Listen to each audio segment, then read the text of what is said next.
Preparation Committee, Commissioner Carter. Committee. I would like to call the October 4 meeting of the Educator Preparation Committee to order. We have 4 agenda items today. Given that item 4D will not be heard at this meeting, we're going to change the order of items slightly and take item 4B first, then follow with 4A. Item 4B is Child Development Update recommendation for the Child Development Permit Work Group. This item is being presented by Renee Marshall, Deborah Keeler, Bronwyn Kennedy. Information action item. Marshall, will you please begin? Thank you so much. Good morning, commissioners. The Early Childhood Education team is excited to share agenda item 4B, Child Development Permit Update and recommendations from the Child Development Permit Work Group. This is an information action item. ECE team members Debbie Keeler and Bronwyn Kennedy are joining us remotely today. This item provides an update on the work related to the Child Development Permit, the CDP, including the recommendations of the 23-24 Child Development Permit Work Group, which sometimes we refer to as the CDP Work Group. It also outlines the next steps aimed at expanding access, opportunities, and career development within California's mixed delivery early childhood education system, and identifies potential additional areas of work for the Commission's consideration and potential direction. This item is organized into 5 sections. Child Development Permit Recommendation Background. This work builds on multiple efforts over the past 9 years to address quality and competency-based preparation for the early childhood workforce within a collaborative framework and mixed delivery system. The 2015 report, Transforming the Workforce for Children Birth Through Age 8 from the Institute of Medicine and the National Research Council, spurred collaborative efforts in California. These efforts involved a multi-agency approach to develop competency-based system of preparation and licensure for the ECE workforce. The foundational work completed through this multi-agency collaborative process from 2015 to 2017 led to several key developments aimed at transitioning California's ECE preparation and licensure system towards a competency-based model, including the establishment of the initial CDP advisory panel from 2015 to 2017, the development and adoption by the Commission in 2019 of the first ever ECE teaching performance expectations, the creation and adoption of the first Child Development Program guidelines by the Commission, which helped to provide quality indicators for programs preparing candidates for Child Development Permit licensure, the publication and implementation of California's Master Plan for Early Learning and Care back in December 2020, and the development of the Curriculum Alignment Project of updating curriculum courses in the California Community Colleges system, which is the largest source of CDP workforce preparation. Also, the development of new ECE Formative Teaching Performance Assessment, which is also known as the CALF-TPA. And now this brings us to 22-23. And with that, I'm going to hand it to our lead consultant on this project, which is Dr. Debbie Keeler. Good morning, commissioners. I'd like to share basic information about the CDP work group found on page 2 of the agenda item and key changes proposed to update the matrix found on page 3. The CDP work group was established in the summer of 2023. The Commission's executive director appointed 28 members, each bringing expertise in early childhood education from various sectors, including higher education, county offices of education, education agencies, and public and private child development centers. A list of the workgroup members is included in Appendix A. The CDP workgroup convened during a series of in-person and virtual meetings from August 2023 to July of 2024. The workgroup meetings and link summaries from each can be found in Appendix B. The updated CDP matrix recommended by the CDP workgroup is available in Appendix C. The key changes proposed in the updated matrix compared to the current version include: reduce the number of permit levels from 6 to 5, change titles from descriptive, for instance, assistant teacher, to a numeric level that would be ECE 1 as an example. This is modeled after the NAEYC levels of CE practitioners. Update the scope of authorizations for all permit levels. Designate the current assistant teacher level as a provisional certification entry point for individuals with 6 units of ECE coursework in ECE 1. Modify the scope of authorization for individuals with 12 units in ECE, limiting them to instructional support roles rather than a teaching role. Increase the requirements for most permit levels and incorporate entry pathways that reflect current CDP standards. Introduce the limited term provisional certification at select levels to support dual enrollment apprenticeship programs, while also providing flexibility for those needing additional time to meet the proposed permit requirements. And now we're going to talk about the various permit levels. Good morning. On pages 4 through 7 of this agenda item, there are complete summaries of the recommended permit levels. I will now provide an overview of each of those levels. The Early Childhood Educator Level 1 would be a supportive role rather than a lead or primary teacher position. This permit level requires the completion of 12 units focused on core preparation. This level includes a provisional certification option, allowing individuals with 6 units of early childhood education who are also enrolled in dual enrollment or apprenticeship programs or have faced barriers in attaining the 12-unit entry requirement, the opportunity to be employed in the classroom while working towards meeting those 12-unit requirements. The provisional certification would be non-renewable. Alternative pathways to obtain the Early Childhood Educator 1 would include the CDA credential. The Early Childhood Educator Level 2 would be the lead or primary teacher in the classroom, authorized to provide guidance and supervision to an Early Childhood Educator Level 1. The educational requirements for this level would include an associate degree in early childhood education or a closely related field, with a minimum of 3 semester units of supervised clinical field experience and at least 2 semester units in adult supervision. This level also includes a provisional certification option. There are alternative pathways to obtain the Early Childhood Educator Level 2 that are further outlined in the proposed CDP matrix that can be found in Appendix C. The Early Childhood Educator Level 3 would offer guidance, mentoring, and supervision to Early Childhood Educator Levels 1 and 2 staff members. The recommended educational requirements for this level include a bachelor's degree in early childhood education or a related field, with a minimum of 3 semester units of supervised clinical field experience, and at least 2 semester units in adult supervision. This educational pathway could also support entry into a PK3 ECE Specialist Instruction Credentialing Program for individuals pursuing that credential. The work group did not recommend a provisional certification option for Early Childhood Educator Level 3.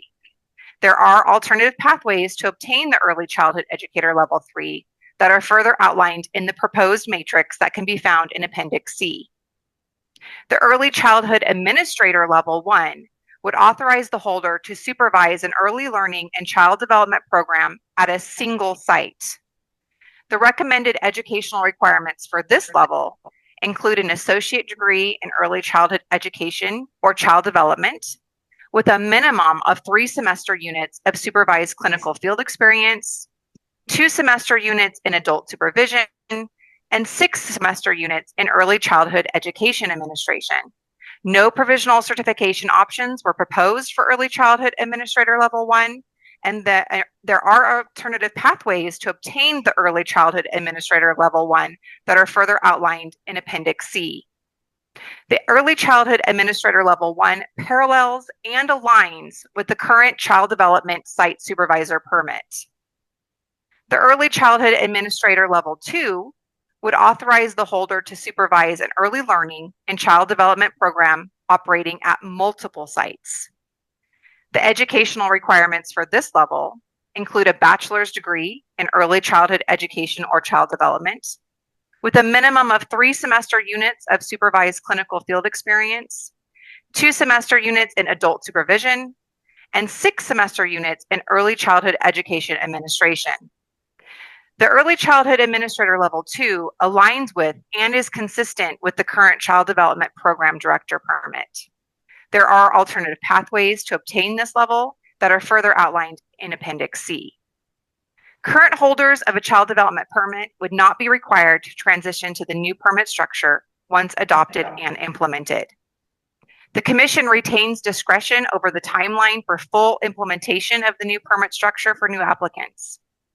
This new framework aims to support the professional growth of early childhood educators and administrators while addressing the evolving needs of the workforce and the field. Looking ahead, there are several opportunities for further development that can enhance and build upon the recommended updates to the child development permit. The CDP work group engaged in work around developing specializations that would be related to the revised matrix recommendations that are found on page 7 of this agenda item. The work group did not address or include the current school age emphasis permit as its recommendations. Instead, the work group recommended that the Commission establish a series of specializations that would require 2 courses each and serve as evidence that the completer of these additional courses would be considered to have additional preparation in the particular specialization area that's found in Appendix D.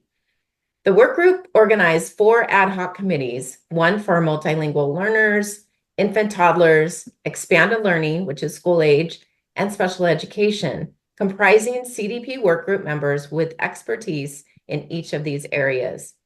These committees discussed and formulated recommendations that are outside of the matrix itself.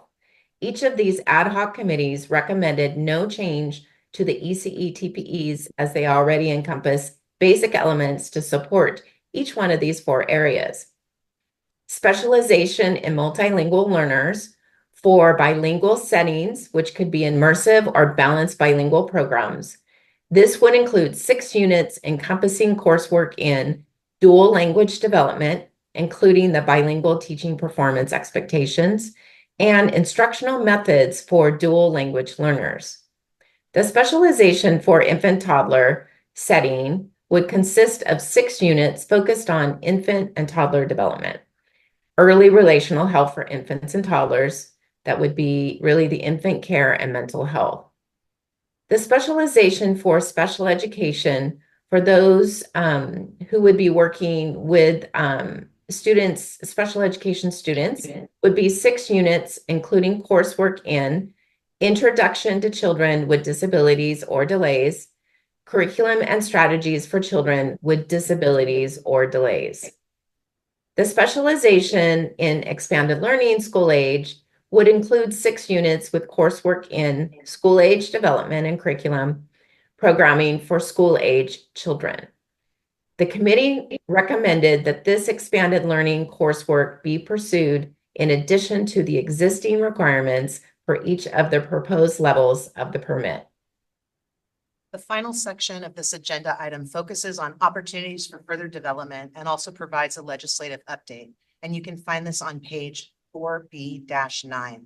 Staff is proposing the following activities as potential opportunities for continued updates and improvements to the child development permit system. Develop additional pathways, including apprenticeships, dual enrollment programs, potential inclusion of models such as Montessori and other initiatives related to the mixed delivery system. Expand approaches to recognize prior experience in learning, exploring the use of micro-credentials, as well as considering additional options. Explore the use of the CALIF TPA in ways to help demonstrate competency, possibly provisional certification for the next level on the matrix, internships and out-of-class mentoring, and other new options. Re-envisioning the prior verification of completion process to establish a minimum quality standard for approved ECE preparation programs. And building bridges to TK-12, focusing on ways to facilitate transitions both upwards and across the child development permit matrix. Legislative update. On September 29th, 2024, the governor signed AB 1930, which removes specific renewal requirements for holders of a current child development associate teacher permit. Under the current CDP structure, An associate teacher is authorized to serve as a teacher of record upon completing 12 units of early childhood education coursework. Current requirements mandate that an associate teacher level child development permit holder meet the requirements for the teacher level permit within one renewal cycle, which is within 10 years. This includes the completion of an additional 12 units of ECE coursework and 16 general education units over a 10-year period to advance to the full teacher level permit. AB 1930 removes these renewal limitations, allowing ongoing renewal of the associate teacher permit based on professional growth activities as determined by this commission. Per statute, individuals holding a child development permit under the current permit structure, which was the permit matrix that was originated in 1993 and amended in 2004, will not be required to transition to any revised child development permit matrix that may subsequently be adopted by the commission. Holders of a current child development permit will retain the ability to renew their permit in accordance with the existing requirements for the lifetime of the permit holder. Should a current child development permit holder wish to add a different permit or move to a different permit level following the adoption of a revised or updated permit matrix, the individual will need to meet the requirements in place at that time for the new or updated permit. Staff recommendation.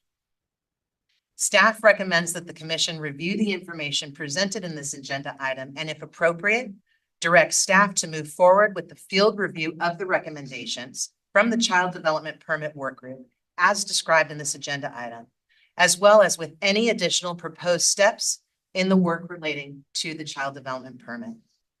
Thank you for the opportunity to share item 4B. The ECE team would like to thank our colleagues from the West Ed Regional Center 15, including Liz Jamison and Krista Murphy, staff at the commission, and CDP workgroup members and liaisons for their support and their contributions. Thank you. We are ready for any questions, or I guess public comment first, then questions. We're happy to answer any questions when the appropriate time comes. Much. We will now open for public comment.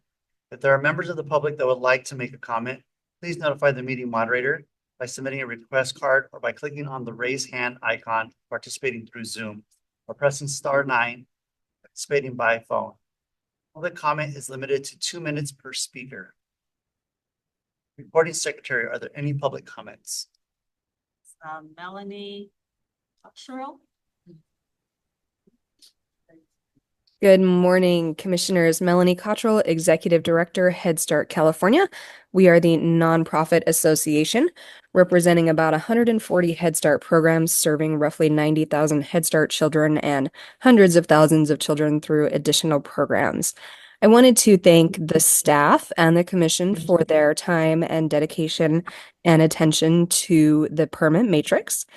And particularly wanted to note that we appreciate the inclusion and intent to explore additional alternate pathways to the various permit levels and support staff's recommendation to continue investigating those alternative pathways. We do have two major concerns that we wanted to point out, particularly on the education requirements, noting that the proposed education requirements are very significantly increased from current. The current requirements are 40 units, which would go to 60, and then the 48 unit permit would go to 120 under a bachelor's degree, which is a very, very significant increase. And in Head Start, we have about a decade-old requirement that half of our teachers nationwide have that 120 unit bachelor's degree. And I wanted to note that in California, we are only at 37%. So we've tried this and it's been a struggle. We also wanted to note our concern regarding the requirement for practicum courses rather than recognizing experience as the current matrix does. We have found that practicum courses are often difficult to access, that teachers have to take unpaid time off that they cannot afford. And overall, we are concerned about the compensation implications of increasing the education requirements without additional funding. And we support and appreciate staff's recommendation to take this back to the field for further study and would be happy to help support those efforts in the future. Thank you.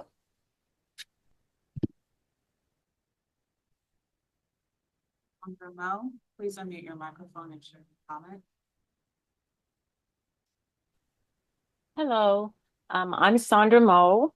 I have been in the field of early childhood for over 50 years. I started out as a family child care owner. I moved to private for-profit as teacher and director. I've been a staff and director of lab schools. And then finally, I was a community college professor training new staff and teachers in the field. And I started out being involved with the child development permit as they built the 2015 version of the permit and was disappointed that it didn't go forward. And so I'm excited about the work that's been happening with the permit again. I have two concerns about the current permit, and it's mostly are the one that you're working on revising. It's currently about the alternative pathways. I'm concerned that the 24-unit alternative pathway component does not specify what those 24 units should be. And I note in ECE1, they outline some of the core classes that are really important: child development, child and family, and program and curriculum. I believe those should be added in the alternative pathways. My second concern is when you're looking at subject matter for the coursework that has to be completed after they have, for example, an associate or a bachelor's in a related field, I would recommend that they use the pathway or the course related fields from the PK3 specialist credential. Those are really appropriate, and we need that to be specific. And in order to keep those high standards, which is the goal of this permit revision. Thanks. Fish, please unmute your microphone and share. Yes, good morning, commissioners. Good morning, and thank you very much for this opportunity to speak on item 4B. The proposed recommendations of the work group are to be applauded when they do cite a common shared foundation of a supervised clinical field work experience course. What I want to really underscore here is that professional preparation, as envisioned by the CTC, is based on high standards. And if we don't have some common shared content, competencies, and coursework experience, then we cannot have that foundational base of a profession covered by their preparation. What we see also are some dangerous alternative pathways cited with that weaken the work group's resolve and intent.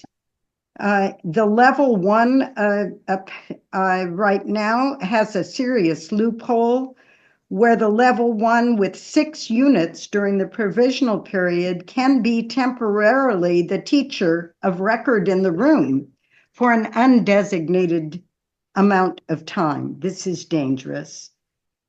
The ECE level 3 requires a BA/BS preparation. We are concerned about the alternative pathway to multiple subject credential that bypasses the ECE field experience requirement at the ECE level. We thank you very much for this opportunity to speak on behalf of Peach leadership. I am Jan Fish, and thank you.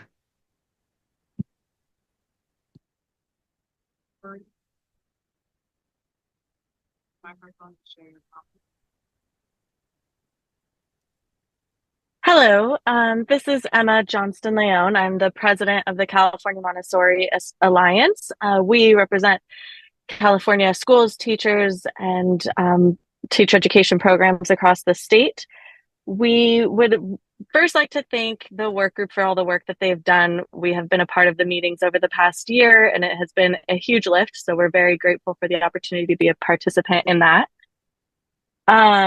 We want to urge the Commission to recognize Montessori credentials within the ECE matrix in order to provide 3 and 4-year-olds with access to high quality education. We share the goal for California to increase access to early childhood education, and this recognition would allow Montessori programs to be more inclusive and expand access to quality education across the state. It is imperative for the Commission to specifically include a pathway for Montessori educators at the ECE 2 and ECE 3 levels.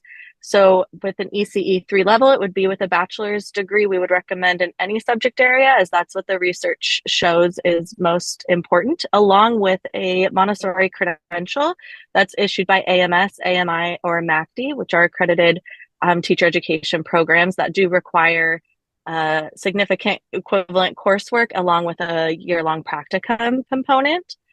And then ECE subsequently, ECE 2 would be at the same Montessori credential requirement, but with an associate's degree in any subject area. So we share the goal with the Commission and the state to provide quality early childhood education and access to all California children, and believe that that goal isn't possible without the inclusion of Montessori as an option. We have submitted public comments, so please take a look at that. And if you have any questions or need any further resources, we'd be happy to work together in partnership on this matter. So thank you for your time. Go ahead. Please unmute your microphone and share your comment.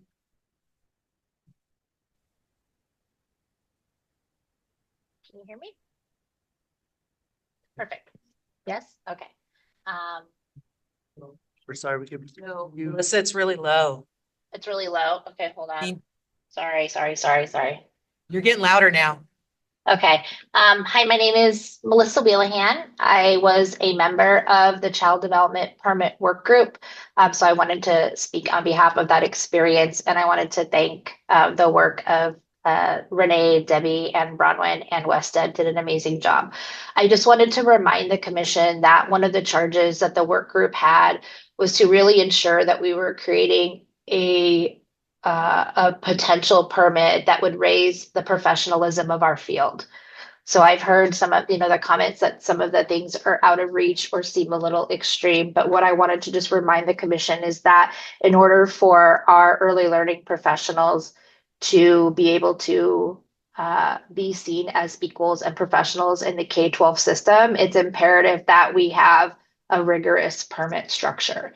And although this might cause some barriers, I believe that within the state of California, we can work around those barriers and create a system for all early learning and care professionals that take on this permit. Also, I just wanted to say, so I work for the El Dorado County Office of Education. I'm a coordinator, and I've been in early learning for many years and have been doing professional development for a very long time. So again, thank you for taking the time to listen to my comments, and have a great day. Thank you. Gutierrez, please unmute your microphone and share something.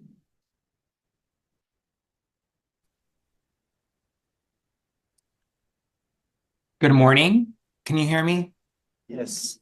Perfect. Thank you. Good morning, everyone. My name is Eduardo Gutierrez, representing Early Edge California. And I am here to express our support for the Child Development Permit Work Group's recommendations related to multilingual learners.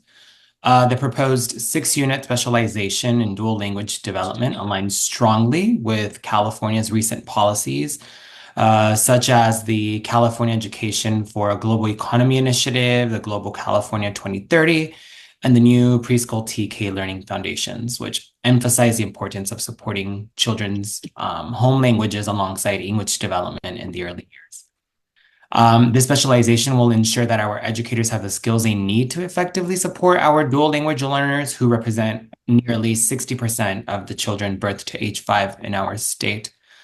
Additionally, we support the inclusion of alternative pathways like the Child Development Associate Permit, which makes it possible for more diverse multilingual educators to enter the field. who can in turn, right, support our culturally and linguistically diverse children. These changes will not only strengthen the workforce, but also help us better serve California's youngest learners. I thank you all, and I thank your commitment to this work. Tony Ayala, please unmute your microphone. Hello, my name is Tony Ayala. I'm a full-time instructor of child development and family studies at Solano Community College and the coordinator of Solano County's Early Childhood Mentor Program. I'm also the vice president of public policy for Tracy ECE and a Peach Steering Committee member. I want to start by expressing my gratitude to the work group, particularly for the recommendations that have been made to include supervised clinical field experience in all levels of the permit outside of Educator 1. I do believe that defining supervised clinical practice, either in the permit or by referring to the definitions set forth in the PK through 3 ECE Specialist Instruction Handbook and the Commission's guidance on clinical practice and supervision is needed. Supervised clinical field experience is not simply work experience. Quality preparation can be one of the most successful ways of combating burnout, turnover, and teacher shortages. More importantly, it is the education obtained which supports educators in providing quality care for our children and families. Research from San Francisco State University has shown that supervised clinical practice lifts up novice as well as experienced teachers. I certainly understand firsthand the challenges faced by our students in completing practicum. In Solano County, we harness a mixture of professional development funds from our Office of Education and the Child Development Training Consortium to assist our students in taking the time needed to complete practicum. In spring of 2022, students received over $2,000 for taking just this one course. The majority of our students attend Solano tuition free, and we use open educational resources so that students endure no textbook cost to complete our program. As a state, California can do this. If any of the commissioners are interested in seeing what this quality experience looks like, I invite you to hop one county next door and visit our program. For many years, faculty at community colleges have fought battles with administration, academic, and career counseling over the importance of practicum. Practicum has never been required, and our students are often counseled out of completing this class. Because of this, funding our lab schools where the preparation takes place, as well as funding for the California Early Childhood Mentor Program has come under attack in recent years. By valuing the supervised clinical practice in our education preparation, faculty are empowered by these discussions on our local campuses. So I again want to thank the work group for the recommendations. Judy Marvin, please unmute your microphone and share your comment. Can you all hear me? Hi. Okay, my name is Katie Mervin. I have been in the field for over 25 years as a teacher, supervisor, director, faculty member at community college and private four-year colleges.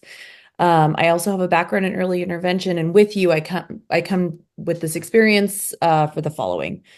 I want to express my strong support for the CDP work group's recommendations to include infant-toddler coursework with a particular emphasis on early relational health. Early relational health is a framework that explores the role of early relationships and experiences in healthy development across a child's lifetime.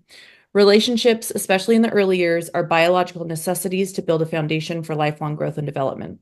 This proposal aligns directly with California Master Plan for Early Learning and Care, emphasizing equitable learning opportunities for all young children and empowering families as their primary advocates and teachers. Incorporating early relational health within infant-toddler specialization reflects current research and enhances the capacity of educators working directly with infants, toddlers, and their families by equipping them to engage in high-quality interactions that are meaningful for both families and educators. Infant-toddler early care education settings are one of the most intense locations for the promotion of well-being and healing of harm due to the volume of back-and-forth interactions and care. When early childhood educators are equipped with a deeper understanding of early relational health, they are empowered to create learning and healing for children, families, and for themselves. By concentrating on this critical developmental stage, the proposed coursework aligns with the master plan strategy to expand learning and care opportunities for California's youngest children. I firmly believe that embedding early relational health principles in the specialization will significantly improve outcomes for infants, toddlers, and their families, ensuring educators are well prepared to provide relationally focused, high-quality care and support. Thank you for considering these recommendations, which I will believe have a long-lasting and positive impact on early childhood education in California and serve as a model for other states to emulate. And Carpenter.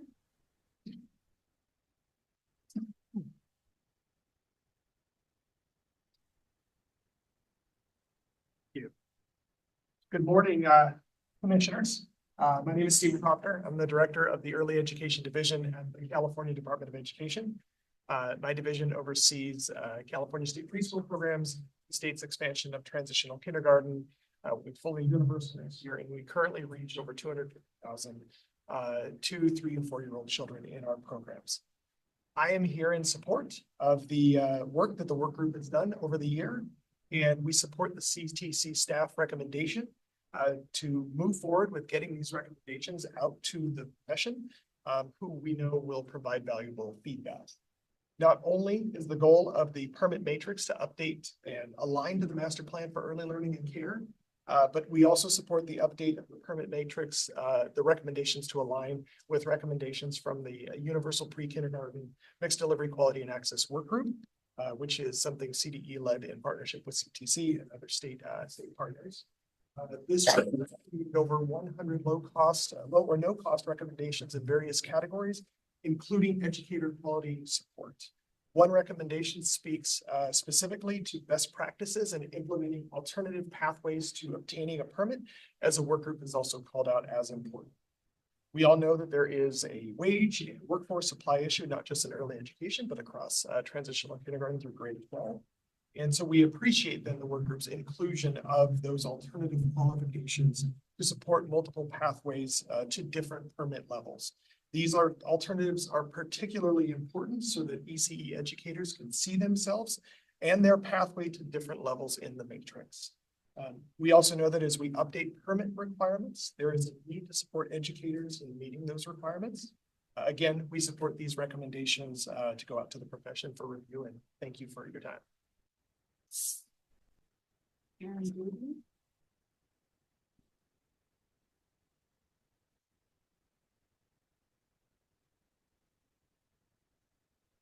morning, commissioners. I'm Erin Zuby. I am the education administrator in the Inclusion Support Office within the Early Education Division of the California Department of Education. Myself, along with Shanna Burkholz Vasquez, who is the Associate Director of the Early Education Division, we're both state agency liaisons to the Child Development Permit Work Group.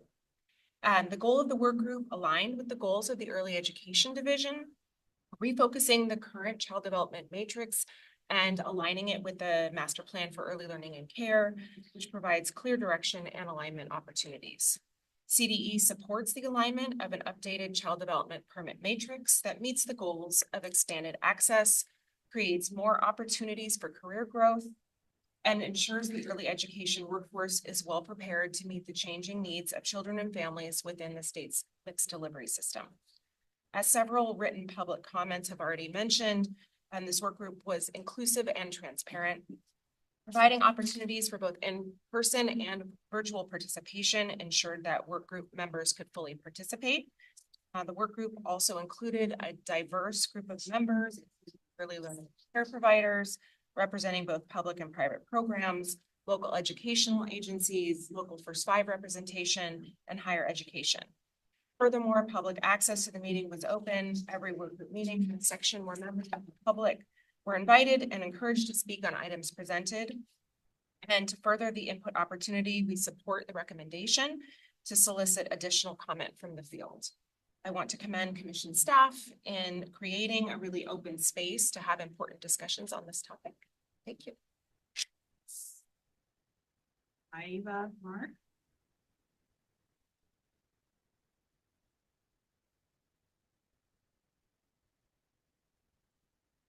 Hi, everyone. Hi, Ava Mark. This is Kanigo again.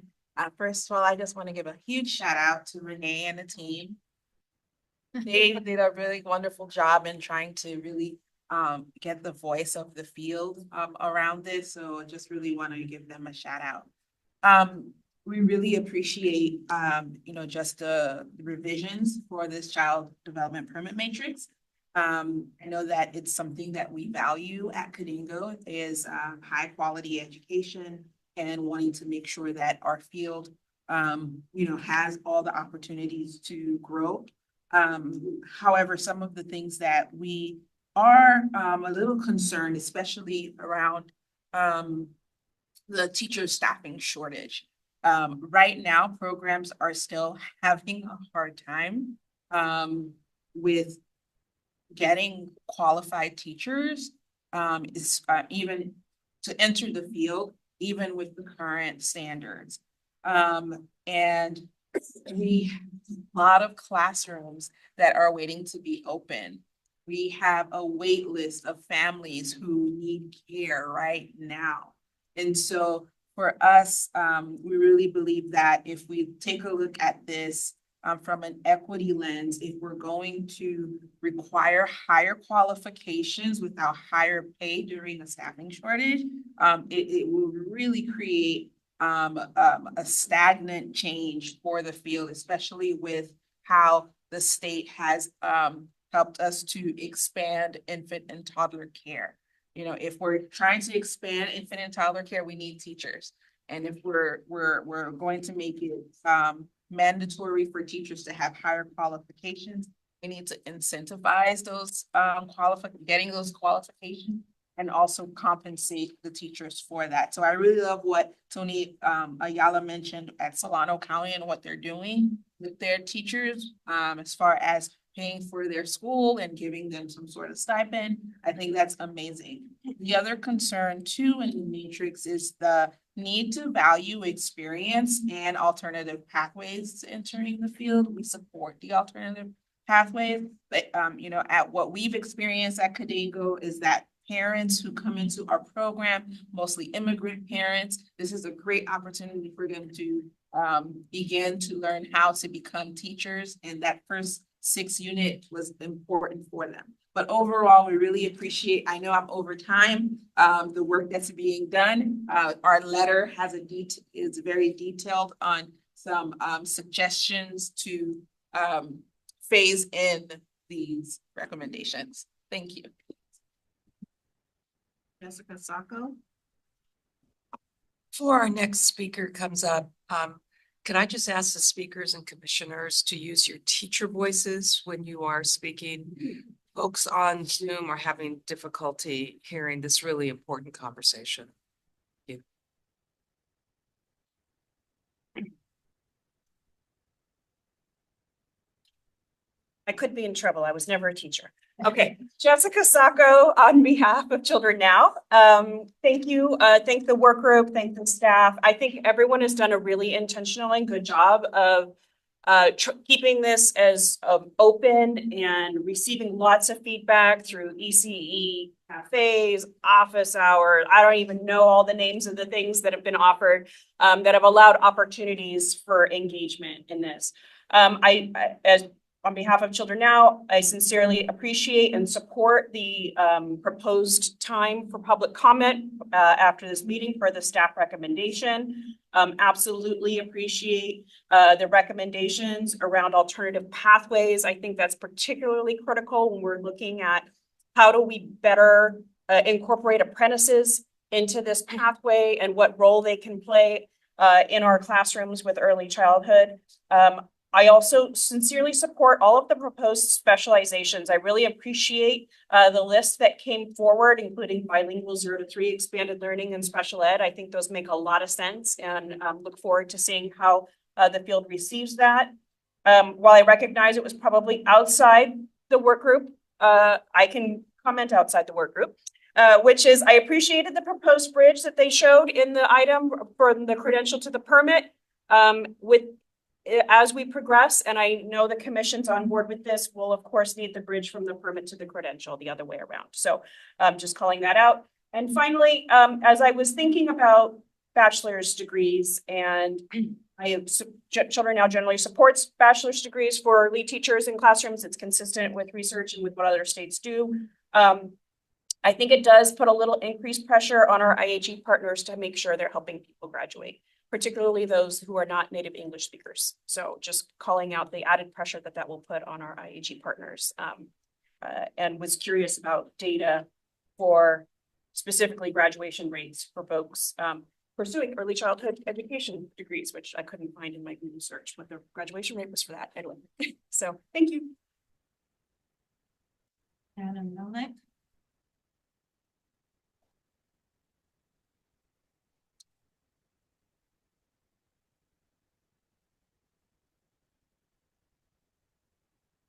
Good morning.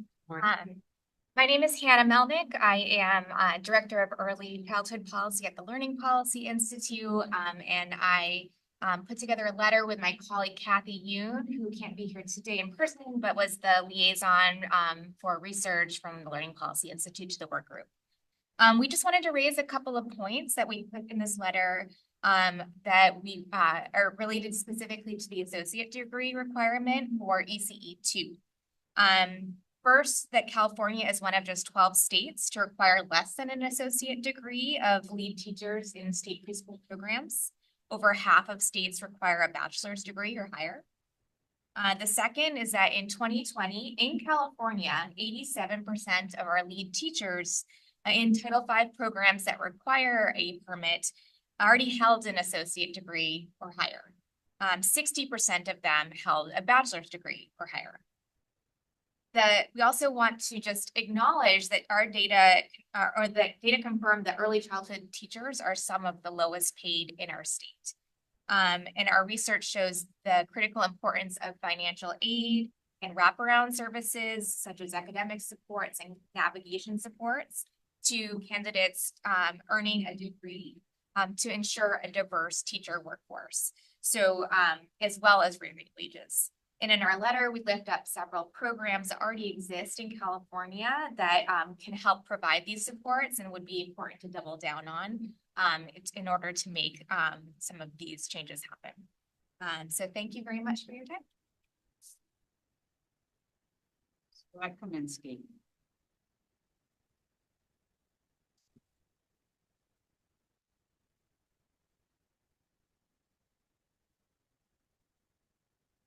Morning, Dr. Breno Shire, Dr. Sandy, and commissioners. Sarah Kaminsky from the Association of California School Administrators.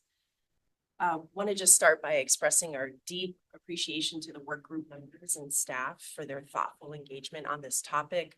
Besides the 9 meetings listed in the agenda item, ACSA Representative Jessica Tejada had numerous meetings with me as well as the ACSA Council of Early Childhood Education leaders to report on the progress, gather feedback, plus prepare her own analysis of the learnings and the rich discussions. And I'm sure that all the other respective representatives committed similar time and energy. So thank you. ACSA recommends that these proposed changes be taken to the field for additional comment. The commission has the very important task of maintaining high standards while also balancing the real implications of how these changes might also affect the practical hiring implications of schools, districts, and county offices throughout the state. As said in page 4, the work group believed that investing in the education and professional development of ECE workers is a critical step toward long-term improvements in the sector.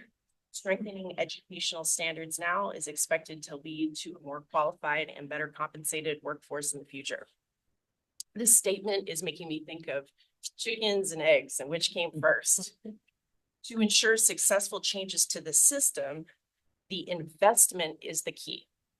And it's critical to ensuring that we are successfully supporting any transition to higher standards so we can meet that workforce demand.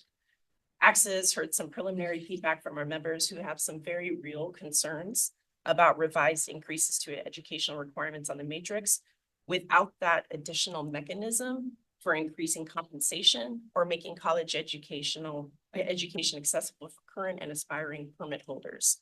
I think more dialogue from the field will help inform this. And similar to some of the other concerns that have popped up from the public comment, we need more discussion on prior field experience, as well as how alternative pathways might also factor into the conversation. Thank you. We have no additional requests for public. Public comment period for this item is now closed. Commissioners have any questions or comments on this item? Ben.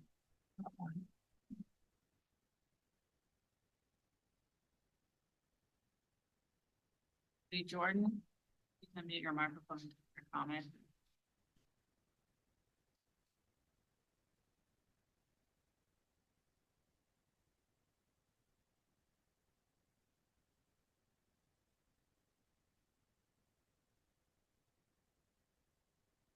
Go ahead and begin your public comment, please.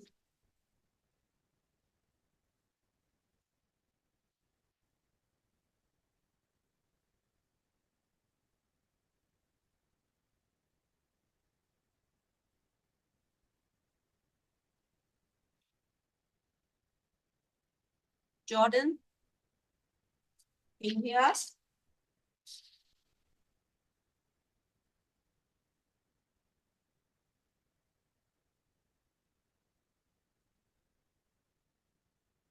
All right, so again, the public comment period for this item is now closed. And all commissioners have any questions or comments on this item? Commissioner Simmons? Oh, you were gonna say we're good. I really appreciate the work. And I know this is like since 1992. And I also really like the work doing enhancing quality. But the things that really comes back to me is higher requirements without higher pay, which I think our friend from Kananga talked about. And then APSA saying that, I mean, it says in the item that one of the outcomes of the work group would be better compensation. So as a representative of human resources, which means that I'm responsible for hiring, well, firing too, but that's another story. But for hiring people to fill these positions, what I think that the people, my constituents, is actually, I want to see a budget. And I want to know how much that we are planning on increasing the compensation. So like for my district, we get $613,000 from our state preschool group to serve 72 students. We have 9 staff members who are doing that. If you work out the cost of PERS and STIRS for those employees, I want to be sure that whatever it is that we come up with is still doable. If there is no requirement for LEAs to have a state preschool grant, they could drop out of it. And I'll tell you, dealing with only 3-year-olds now it's a much different program than it was 3 years ago. So I really, well, I understand the tension between perfection and practicality. I really want to be sure that we can do it before we would sign on to it. So maybe when you do your work group, not your work group, your field review, is it possible to, in particular, target people who are responsible for budgets? Yeah. So that we know that it's not just the person who is probably an underpaid director. The average preschool director in California, last time I checked, makes about $62,000. That person is not the one who is making budgetary decisions at an LEA. So I think we need to get input from those people, those level of people who are making those executive decisions, determine whether or not we can make this work. I know with TK, I always fought it because I said, you know, there's no more money and yet you're requiring us to do this.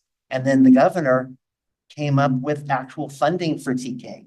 And then I totally about faced because if there's, you know, if I can do it, I want to do it. So do you think it's at all possible to actually get, and it's not fun stuff, it's because it's not the raw stuff, but it's the bottom line budget stuff. Do you think that we can find that? Well, so I was just trying to figure out how to send an email to Stephen Profiter from the Department of Education. You know, I'm not fast enough. And my hope is that, I mean, the commission has very little influence or ability to influence what people get paid in the schools, right? Our kind of sole focus is on the qualifications that are necessary for an authorization that we issue. So I would welcome and this is, I mean, I'm hitting you right out of if the only thing you have to say is I'd love to get back to you on this, that's okay with me. But I think this is definitely part of the dynamic. I had a conversation with Assemblymember Marasucci a month and a half ago about these very questions. And I asked him, what is your optimism about our ability to shift reimbursement rates. And, we're all concerned about how, the tension that lives between costs, access, and quality. And we have pretty strong control over the quality issues, which can impact access and costs if the other partners are able to participate fully in this. So, Stephen, that was my vamp to give you a minute to talk together. Thank you. Happy to share it. Happy to share it. So, one of our responsibilities of the Department of Education is we partner with the California Department of Social Services. There's a process that both of our agencies are working on together. I'll just refer to it as rate reform. But it would address the intended outcome is to address the cost of care. So addressing, we know that the rates don't support the cost of care as they are today. So we are absolutely mindful of that. There is a budget, right, ask that's part of that. So the administration is looking at that, and we are always providing technical assistance towards that end of paying for the cost of care, addressing the wage issues that you pointed out. We are absolutely mindful of it. We know that it's an impact, a direct impact on the workforce kind of issues that we have in early childhood education. I also have a little bit of a lifeline here. Since Debbie and Bronwyn are on camera, we have a text strand going just so everybody knows since they're on camera. So there was a response also. Compensation is currently being addressed through the move to a single rate structure for California subsidized childcare reimbursement rates. The next rate and quality advisory panel meeting, which is coming through CDSS, is coming up on December 11th. And CDSS has some information on their website about it right now, if anybody would like additional information. Also important to know, Debbie Keeler is part of that work group and has been shadowing along. So that way we're making sure when there's other work groups that are related to what's happening in early childhood education, we're trying to either be a participant or listener, depending on what role is most appropriate. So she is in that space and along with that journey. We start talking here. So the other thing is that Commissioner Brown, I have Commissioner Brown. I have Commissioner Pavri who is next. Commissioner Pavri. Thank you so much. So firstly, a big thanks to the work group for the incredible work you have done and really the really rich conversation ensuing now, because there are so many variables that help us, staff our schools with effective teachers. I have what hopefully is an easy question or a clarification. So my question has to do with a master's degree holder. And in the current credential, the current child permit structure, someone who holds a master's degree can get the permit at the director level. So my question is, what could a master's degree holder in the current structure, if you could just clarify that, what level of permit would they get? Great question. I'm actually going to hand it to Debbie Keeler on that one. Debbie, could you take it, please? Yes, absolutely. So when we look at the master's degree, particularly in early childhood education, in terms of the conversation that the work group had in relationship to that, because it currently is under the current permit structure in our program, director, if you have your master's degree, you're able to obtain that.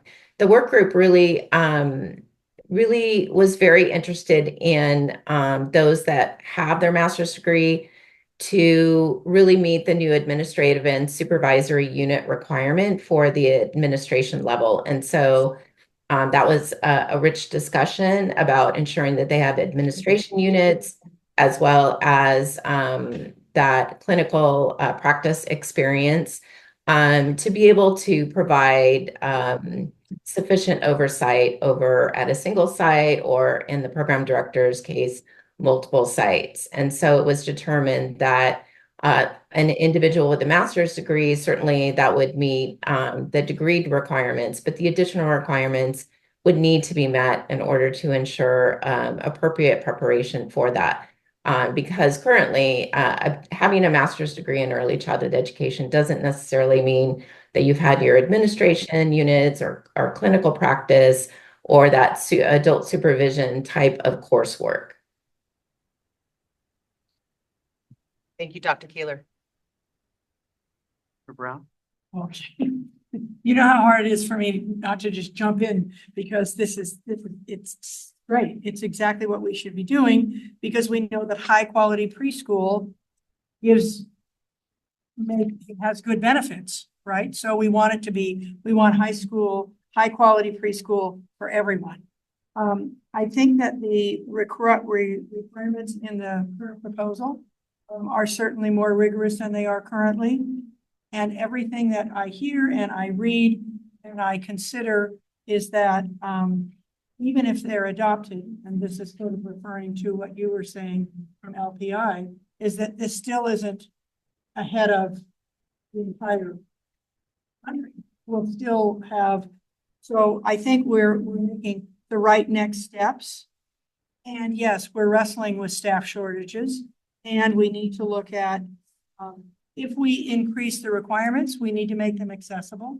So we're definitely going to need to look at access for those college courses and that work. And we're going to have to figure out compensation because if anything's worth doing here, it's worth doing well. And so we've been giving it time, but it also takes money and people. It's always TMP. And so you're right to bring it up, and we're right to think about how can we work with agencies, foundations, the state to say for public education, it needs to be publicly fully funded by the public and the rest of us that are public. So I think that piece about compensation matters. I also think the piece about access to college matters. And as a member of the community college system, done significant work from Tony Ayala, Sandra Moe, even Jan Fish, has really made that work accessible. I also just want to underscore that I really hear the importance of having qualified supervisors when you're doing your clinical practice. It's absolutely required for every credential. It needs to be absolutely required for permit holders as well. And I know that those of us in the community colleges have taken the direction of our chancellor in terms of really having to look at, you need to be supervised by someone right now in your supervised clinical practice by someone who holds a master teacher permit or higher. So we really need to look at making sure that those kinds of things happen because it does really make a difference in the quality of your supervised field experience if you have someone who's a mentor teacher. Tony Ayala mentioned that as well. I know all about that, and that's what we try to do. So I think this is really exciting. I think it's possible. I think there are challenges. I think it won't be perfect, but let's not have perfect make it so that we don't do anything at all. And I think this is, when I look at, the blood, sweat, and tears that everyone has done, and this work has been remarkable as a member of this workforce. And then I look at the one that we made in 1990. Been carrying that since 1990. Have. Right there. All right, that's enough. Thank you, Commissioner Brown. I do want to make one comment to what you said there. You made a comment about access to coursework. And I just want to showcase, like in the system that you work in the community college system, it's been really exciting to see what's happening. And hopefully over time, we'll be able to see things scale. But like, for instance, at San Francisco City College, in their coursework in ECE, their course catalog literally will say, this class is taught by a faculty member who's fluent in Cantonese. This course is taught by a faculty member who's fluent in Spanish. Yeah. So if you're coming in as a multilingual learner and you're like, wait, hold up, I get faculty who know my language. I mean, that's so, and to have that listed in a course catalog. You also mentioned zero textbook costs. And as a mom of 2 children who are in college right now, I can tell you our family's textbook cost for this semester was over $1,000.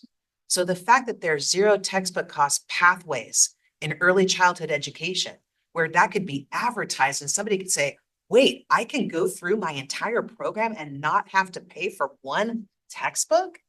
So much of this also is like communication too, and getting the word out. And so there's some really promising models that already exist.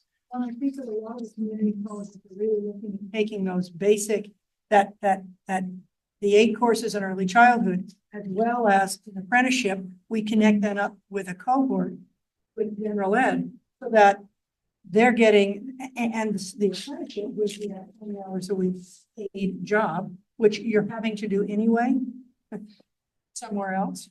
But also looking at those courses and really alternating all the different modalities. So the student who needs to have the modality be fully online gets that. The student that needs the modality that needs it compressed 8 weeks so they can get 2 of those courses in for a full semester, we have that. We alternate that. Those who want a hybrid so they can have some face-to-face, they can do that. So I think that idea of really working with the institutions of higher education about how they're offering this work so that it's accessible and affordable. Yeah. Commissioner Todd. Thank you. I'm really excited about all this.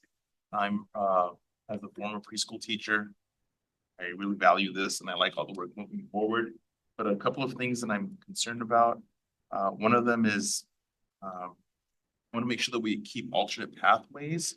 And if we eliminate alternate pathways, that we're certain that there's a reason, an actual database reason why we would eliminate it. For example, just superficially, I just pulled something up that says that clinical experiences have little to no empirical evidence of being better than just fieldwork experience.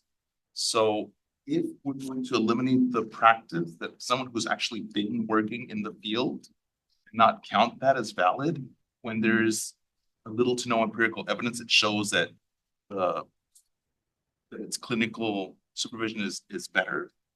I think that's not a good move, because it is a field that's not highly paid, and it would disproportionately impact, it's an equity issue of who are the workers in that field, and why are we targeting them and making it more difficult for them to remain in the field when they're being successful.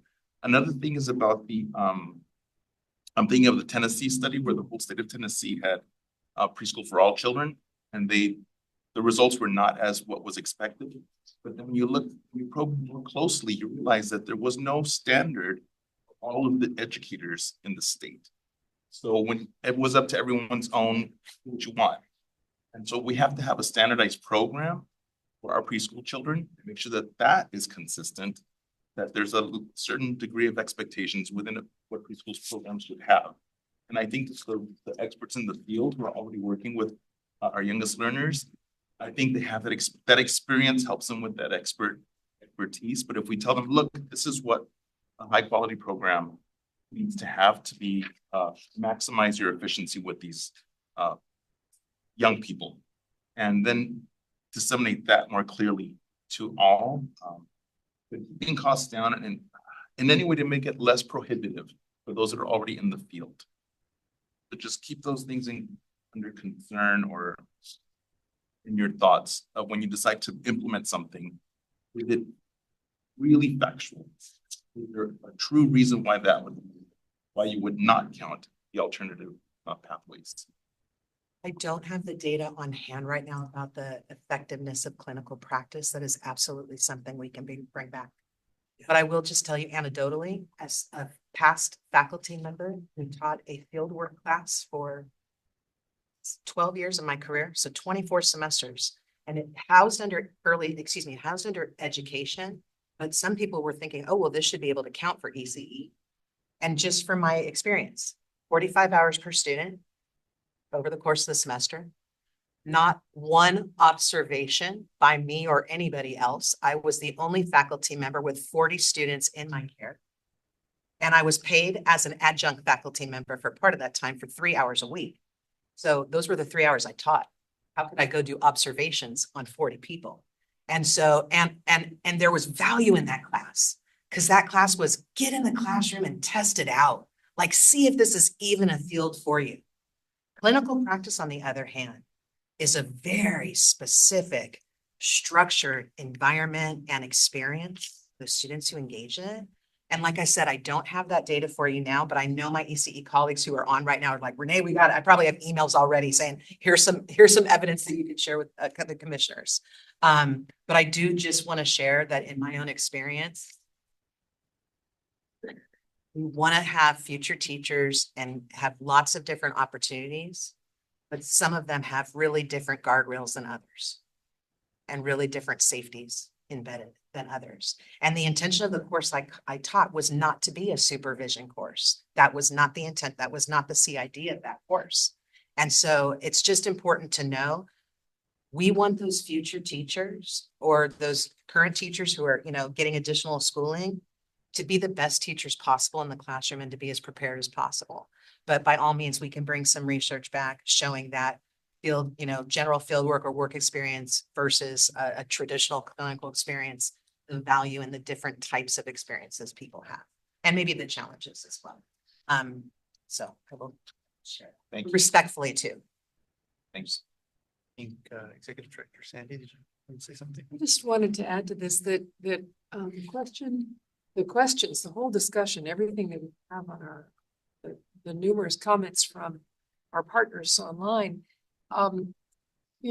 this is an ecosystem, and we are talking about something that is core to the experience. We have responsibility for maybe the core thing in that system that moves the needle for kids, or doesn't move the needle for kids, or it's so.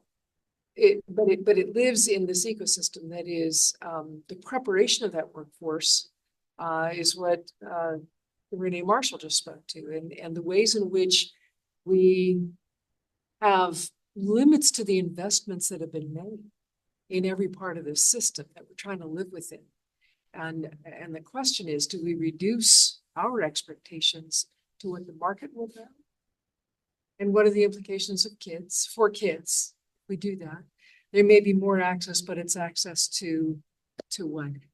So I think and I also just want to say, commissioners, I think that this is going to be a conversation that's ongoing for a while as we bring this forward and back to you and answer the questions and consider how best to on-ramp some changes that we think will make the difference. There's a great letter from Cadango in here that talks about great support for the construct of quality in preparation, with some very big buts there, and we're hearing that. So, I think that you should expect this to be a regular part of your agenda. This is not for action today, other than perhaps the possibility of a field survey that would go out and collect more specific feedback from different populations, and going for the budget people too. Let's go find those guys wherever they are, those women, and get some information about this. Talk more. We have been part of the Transforming the Workforce from Birth Through 8 study that came out of the National Academy of Education several years ago. We've been part of a work group here in California for years, and grounding everything that we're doing and bringing to you is grounded in the research that study, and that the whole set of findings about how to prepare the workforce has really driven change for us and driven our understanding of what kinds of changes might be important. But they have to be doable, they have to be accessible. And so the other big construct here is multiple pathways, apprenticeships.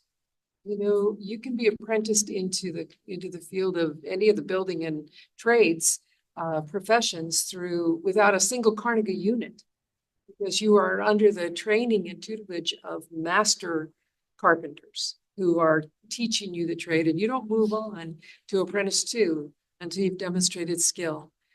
Bye, Ms. Brown. Thank you for being here.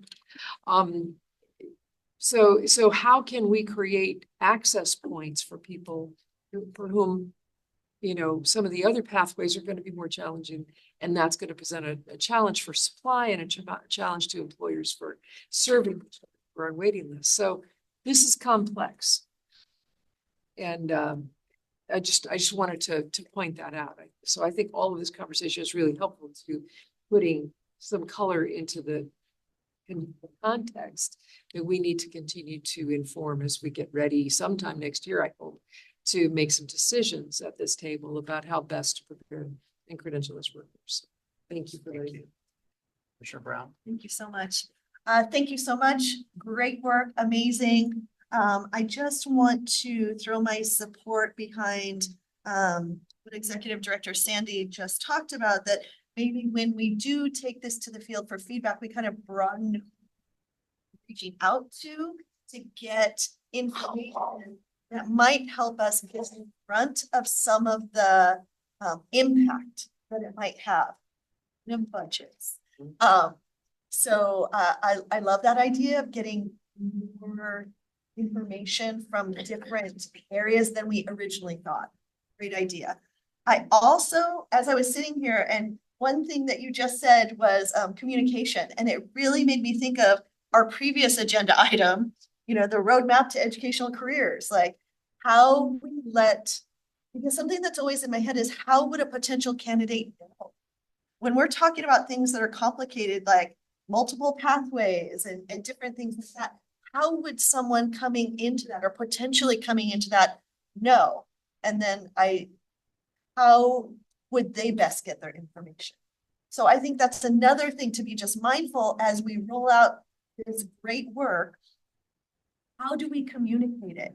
How do we do that outreach? How do we counsel people who might be into this? How do we connect them with their face-to-face video chat, you know, a person that can help them navigate a pathway that works for them? So I think all the things that we've heard today are all pieces on the edges for us to be mindful of, so that when maybe next year, when this is ready for prime time, we've already considered this impact, we've considered this, and it's part of a broader plan so that the chance of success and less stress for people maybe trying to navigate that system is, so thank you. I want to assure you, we do have a comprehensive list that we'll be going out to if the commission tells us to do that, to move forward with the field review. I also would like to share with everybody that the field review is in English and Spanish and ready to go out if given that directive to move forward. Sure. Is there a question on there that asks for your demographic data? There are optional questions about demographic data. Does that demographic data include whether you're in executive management or not? It includes the different type of role that you play within whatever organization that you're tied to. Yes. Tease out whether it is somebody who has budgetary authority. We should be able to very easily, actually. Yeah. Once the data comes in, we should be able to. One other thing to note too with the field survey, in the world of AI and bots and a lot of things that are happening, I just want to note to everybody, the field survey is, it will be reported anonymously, but we are asking people to put in their email and their identification, you know, their name, just so that way that we can make sure it's each person is submitting one and there is some sort of robobot situation. I mean, I don't know. I don't know how many, all of a sudden 25,000 surveys or something comes in, you know, I don't think that would happen, but so that is one piece of the survey for you to, if you say for us to move forward. And we do have a pretty comprehensive list, Commissioner Simmons, of who we are planning to send it out to. And it's asking everybody, please send this to all your constituents. So it's going to some pretty significant listservs in different groups, and in the hopes that they will all help to send it out as well. And there, if given the opportunity to do this field survey, we will have it posted for a little over 3 weeks for people to engage. Thank you to everybody. This is a lot of good information, a lot of good feedback. This is an information action item. Staff requests that the commission provide direction to move forward with the field review of the recommendations from the child development permit as described in this agenda item, as well as with any additional proposed next steps in the work relating to the child development permit.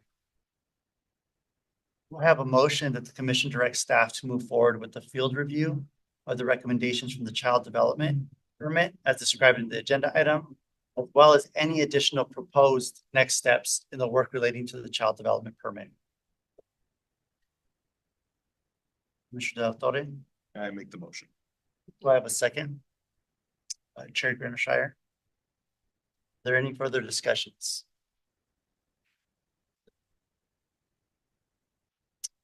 Will the recording secretary call for the vote?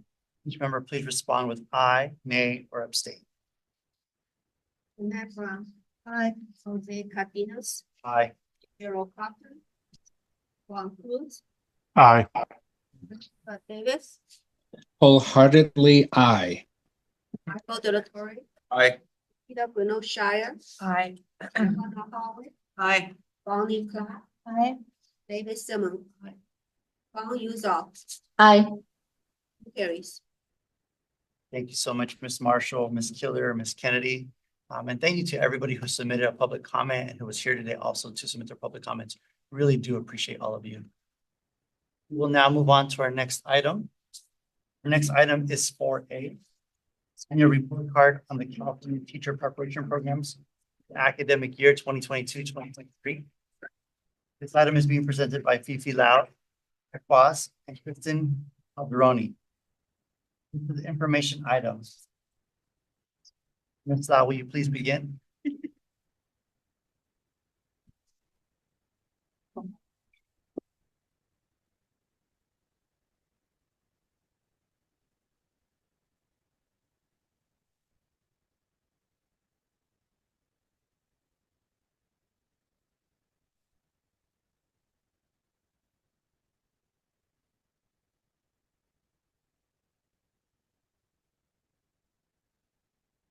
Sure. Slides are up there.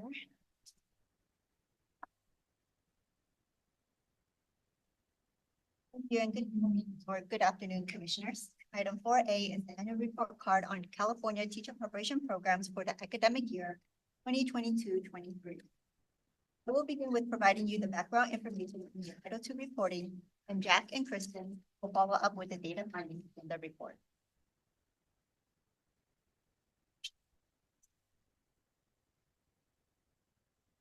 The report is mandated by federal law under Title II of the 1998 Higher Education Act. The Higher Education Act legislation was reauthorized in August 2008, Sections 205 to 208 call for accountability for teacher preparation programs, specifically on the types of programs offered, data on program standards.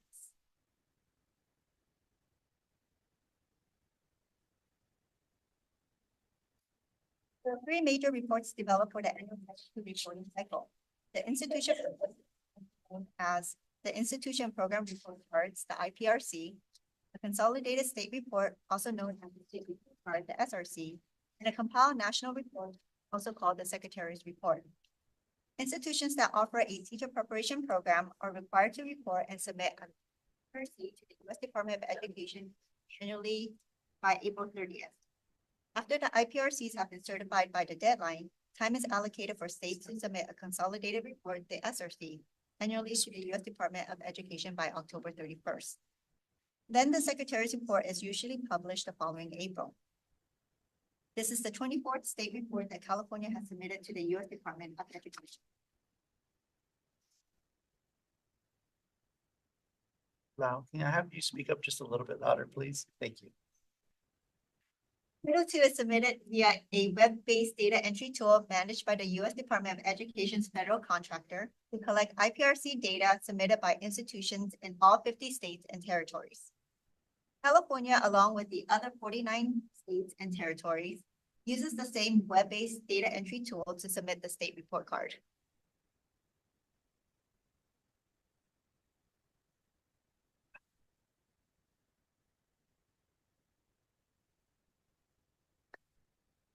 As previously mentioned, the Title II requires submission of the IPRC from institutions that are approved for initial teaching credential preparation program during the reporting year. An initial teaching preparation program includes preliminary or intern multiple subjects, or the education specialist program. Report does not include designated subjects teaching and any of the services programs. Only candidates who are earning their initial teaching credential will be reported. Title II does not require reporting on candidates who are adding authorization or earning subsequent credentials. Since this is an annual data collection, only candidates earning a new teaching credential are reported every year. There are three types of Title II reports available for preparation programs to report on. The traditional route, which is normally focused on the student program, the alternative IAG-based route, which is the university intern program, and the alternative not IAG-based route, which is the district program. And for the rest of this presentation, we will refer to it as the alternative LEA route. IAGs with an intern program are required to submit two separate reports, one for the traditional route and the second for the alternative IAG-based route. District intern programs only submit one report, the alternative LEA-based route report. State assessments are included in the Title II report as they can provide information on program performance. For each assessment, the state has to report the number of candidates who took the exam, number who passed the exam, and a pass rate. The following exams are reported in the Title II. CBEST as part of the basic skills requirement, the California Subject Examination for Teachers, the CSET, as part of the subject matter competence requirement or the basic skills requirement, the Reading Instruction Competence Assessment, the RECA, for the multiple subject and education specialist, and the Teaching Performance Assessment, the TPA. These are state exams that candidates may take to earn the initial teaching credential. Regarding the basic skills requirement, the exam options include CBEST, CSET, multiple subject plus writing, the CSU exams, SAT, ACT, and AP exams. Other non-exam basic skills options include out-of-state basic skills, coursework, and coursework plus other options. These are available for the 22-23 reporting year. The Title II only requires pass rates and scale scores for initial state certification. As a result, the CBEST and CSET multiple subject plus writing would be included in the pass rate report as they are state exams that can be used for an initial teaching credential. There are also options other than passing the CSET to meet the subject matter requirement. Other options include completing the subject matter program, an applicable coursework verified by the commission, a degree major, or a combination of coursework and exam options that meet the domains of the subject matter requirement. The CSET will be included in the pass rate report as it is a state exam that can be used for an initial teaching credential. Although there are other basic skills and subject matter options, only state-approved and licensed exams such as the CBEST and CSET pass rates will be included in the final SRC. Ms. Lau, may I interrupt? I'm getting feedback from our Zoom participants again. Would you mind sitting where Renee was sitting? They said they could pick up the sound better. And again, if you could use your strongest voice, it would be much appreciated by our colleagues online. That wasn't my strongest. I thought that was my strongest. Keep going. Next time, maybe I might. Okay. Thank you.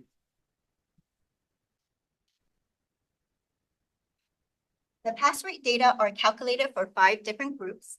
Enrolled candidates who completed all non-clinical coursework, which is group 1. Other enrolled candidates, which is group 2. Program completers for current year 22-23, which is group 3. And program completers for the previous 2 years, 21-22, which is group 4, and 2020-21, which is group 5. The exam pass rate is one data element that is included in the Title II report. Other information and data elements are submitted through the IPRC, which is listed on Table 1, Page 2 of the agenda item. Similarly, information and data elements submitted for the SRC are listed on Table 2, Page 3 of the agenda item.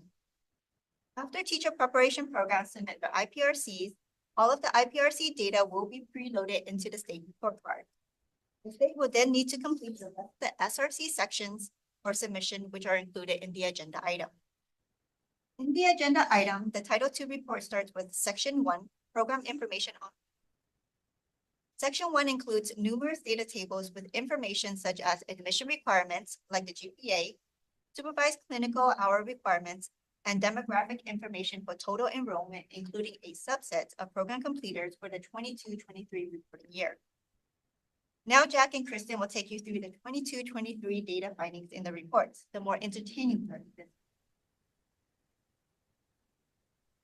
Before we delve into the data, I want to mention that for the following selected finding presentation slides, data presented can be found in the agenda item and the Commission's Title II dashboard pages. The agenda item page and table number, including the link to the specific dashboard page, are available at the bottom of each slide. Since most of the data visualizations in this presentation are pulled directly from the Title II dashboards, you can refer to the figure number to find the data on the specific dashboard page. To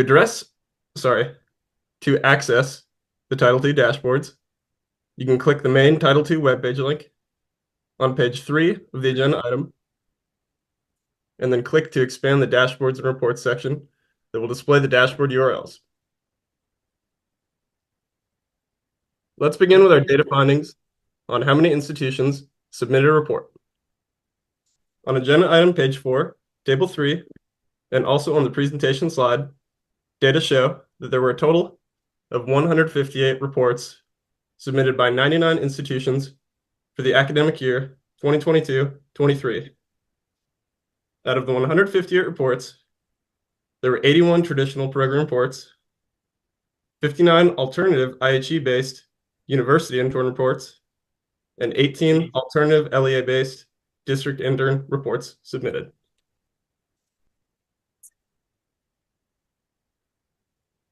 Moving on to clinical experience, which is defined in the Title II as a series of supervised field experiences, including student teaching with PK-12. Students that occur as a sequenced, integral part of the preparation program prior to the candidate becoming the teacher of record. The curriculum policies of each state and its institutions will identify coursework that is clinical and non-clinical. On page 8 of the agenda item, table 5B, and on the right panel of the presentation slide, if we combine clock hours for both prior to student teaching and for student teaching, we can see that 100% of institutions that submitted a traditional route report met the state's mandated 600 hours of clinical experience in 2022-23. Moving to the left panel of the presentation slide, when we separate prior student teaching hours and student teaching hours, data show that in 2022-23, for student teaching hours, there were 41 institutions that reported 600 to 699 hours required, and 5 that reported 700 and more hours. For prior student teaching hours, data show that 67 institutions, or 89% of institutions, reported less than 200 hours. Let's take a look at candidate demographic information next.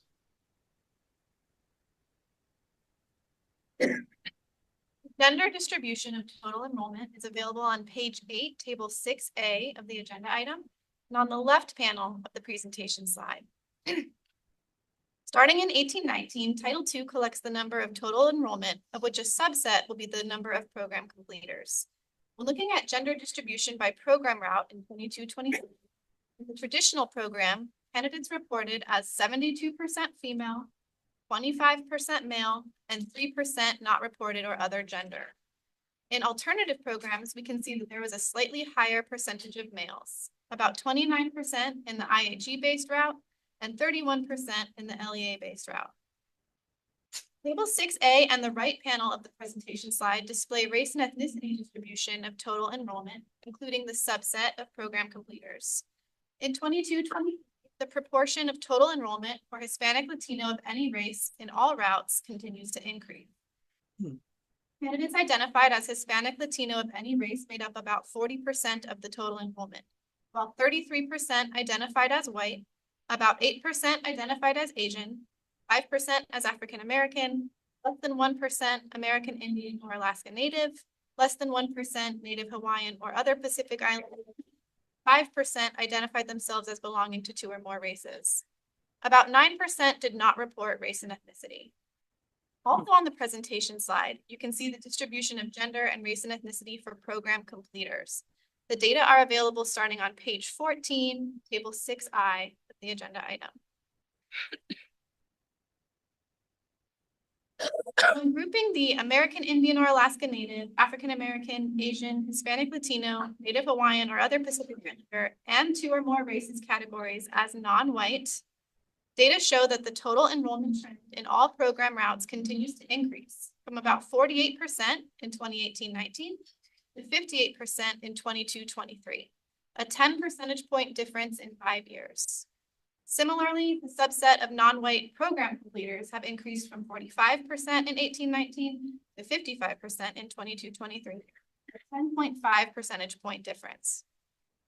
Candidates in the traditional and alternative IHE-based routes have similar ranges, but the alternative LEA-based routes showed a more dramatic increase of non-white candidates, though the group of candidates is smaller. For total enrollment, the range was from 47% in 18-19 to about 66% in 22-23, an 18.5 percentage point difference in 5 years. And for program completers, from 46% in 18-19, 57% in 22-23, an 11 percentage point difference.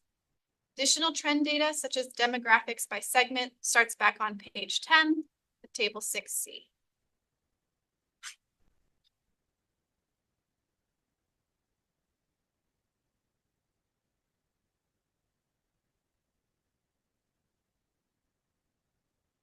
Next, the 5-year trend of total enrollment is available on page 13, table 6G of the agenda item, and also on the presentation slide.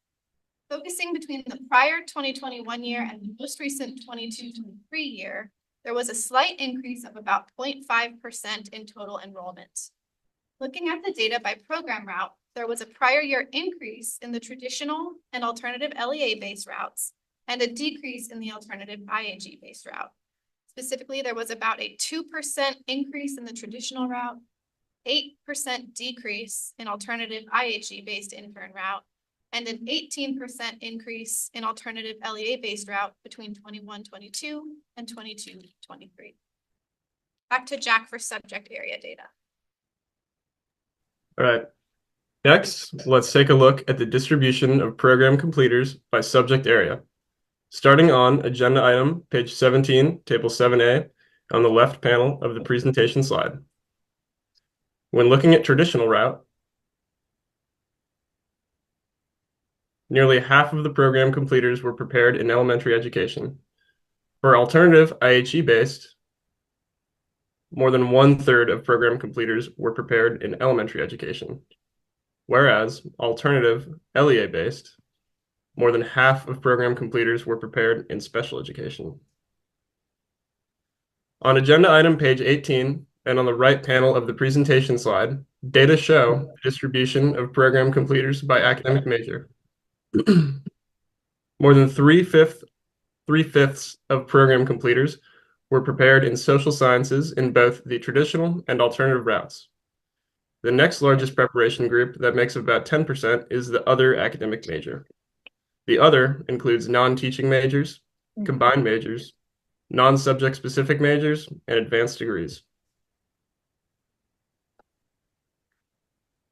Moving on to the annual goals section on page 22, table 9A of the agenda item, and on the presentation slide, displays the annual goals data for math, science, and special education.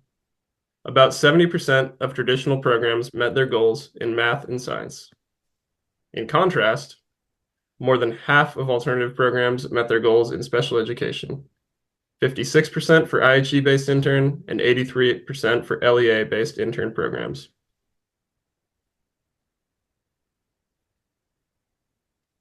Next, the assessment information is available starting on page 35 of the agenda item. Table 14A on page 38 specifically provides the statewide pass rates for program completers by program route for the 2022-23 academic year. The presentation slide displays the 5-year statewide pass rate trend for all exam types for each candidate group. When looking at program completer statewide pass rates, there was a slight decrease in the 2022-23 for the CBEST and an increase for CSET, RECA, and TPA in all program routes from the prior year. Aside from the selected findings presented, the Title II report includes additional information such as the credential requirements, standards and criteria, additional information about the alternative routes, program performance, and how to determine and assist low-performing institutions to meet the Commission's standards of quality and effectiveness. Additional information on teacher shortage and how the state has addressed it so far, and other statewide improvement efforts to improve the quality of the teaching workforce are also provided in the report. These information are included in the SRC for submission to the U.S. Department of Education. To conclude, the Title II is a federal mandate where programs certify and submit their IPRCs by the April 30th deadline. Following the IPRC submission, the state will submit its report to the US DOE by the October 31st deadline. In this presentation, we highlighted key findings in the 2022-23 report, such as the increase of total enrollment from the prior 2021-22 year. Both the traditional and alternative LEA-based route had an increase, while there was a decrease in the alternative IHE-based route. More than half of the total candidates identified themselves as non-white. The trend has continued to show a steady increase of diversity in candidate enrollment.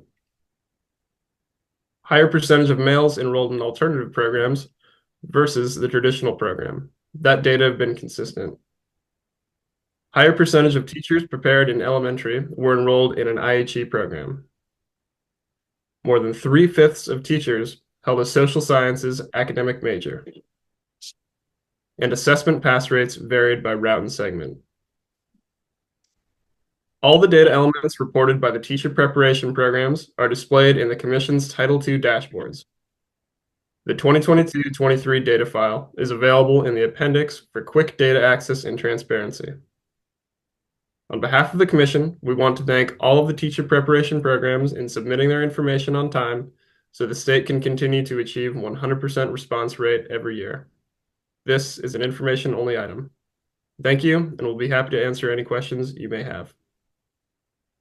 Thank you very much. We will now open for public comment. If there are members of the public that would like to make a comment, please notify the meeting moderator, submitting a request card, or by clicking on the raise hand icon if participating through Zoom, or pressing *9 if participating by phone. Public comment is limited to 2 minutes per speaker. Recording Secretary, are there any public comments? Item. Wait a second. The public comment period for this item is now closed. Do commissioners have any questions or comments on this item?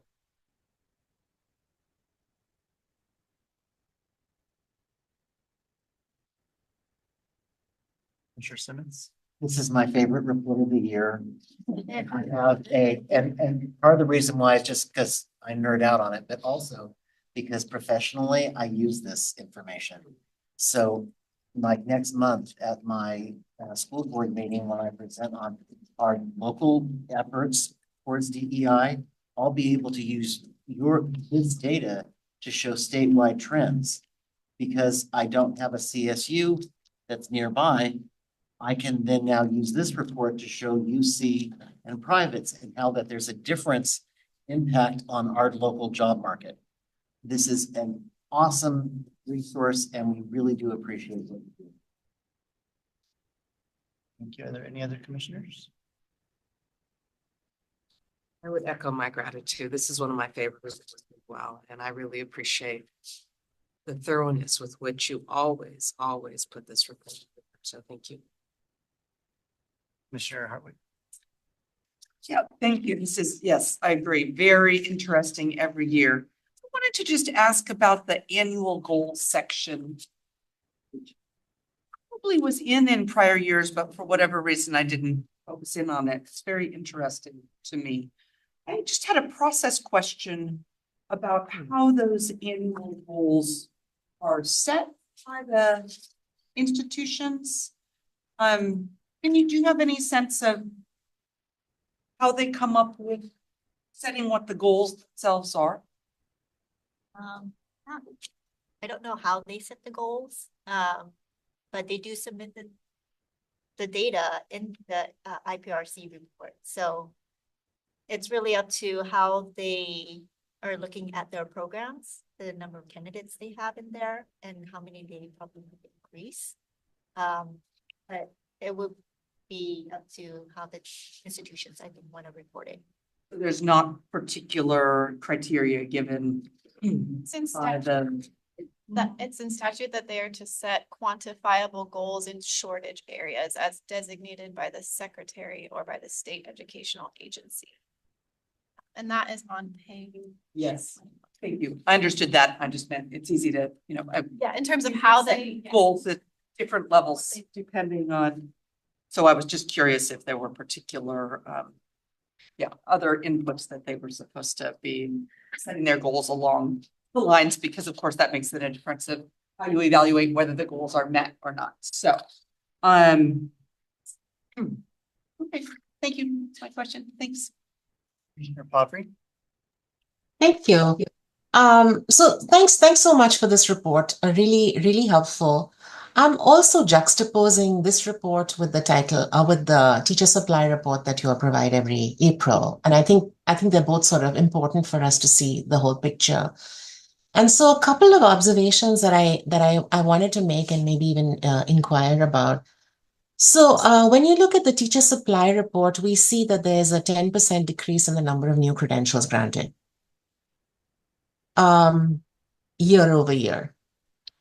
And then when you look at this report, it's heartening that enrollments are 1.7% overall down year over year. So that does, however, beg the question, if our enrollments continue to be high, we're still seeing a lower number of credentials granted. And so that begs the question as to what are those underlying factors and reasons for that. And as I was looking at this, I'm seeing there's a considerable shift. Now I know our ends vary considerably, but we're seeing an 81% increase in LEA-based alternative prep programs, right? And a 3% decrease in traditional IHE programs. And I know the percentages and actual numbers are considerably different in this case. So I guess I'm wondering if we can tease out what is happening. They're enrolling in these programs at a pretty commensurate rate for year over year, but the number of credentials granted are still considerably lower. And so I wonder if you could speak to that a little bit. To start with, and maybe Erin will help with us as well. For the Title II, these are reported for candidates who are getting their first credential, right? So it doesn't include added authorizations or subsequent credentials. So first-time teachers. And I think it might be also program length. We can't align the number of enrollment to the number of credentials that will be issued in the same year because of the program length. It may take candidates longer depending on whether they're full-time or part-time as well as the program length. So that might be something to consider as well. And then just other maybe credential requirements that might not have been completed in order to get that credential.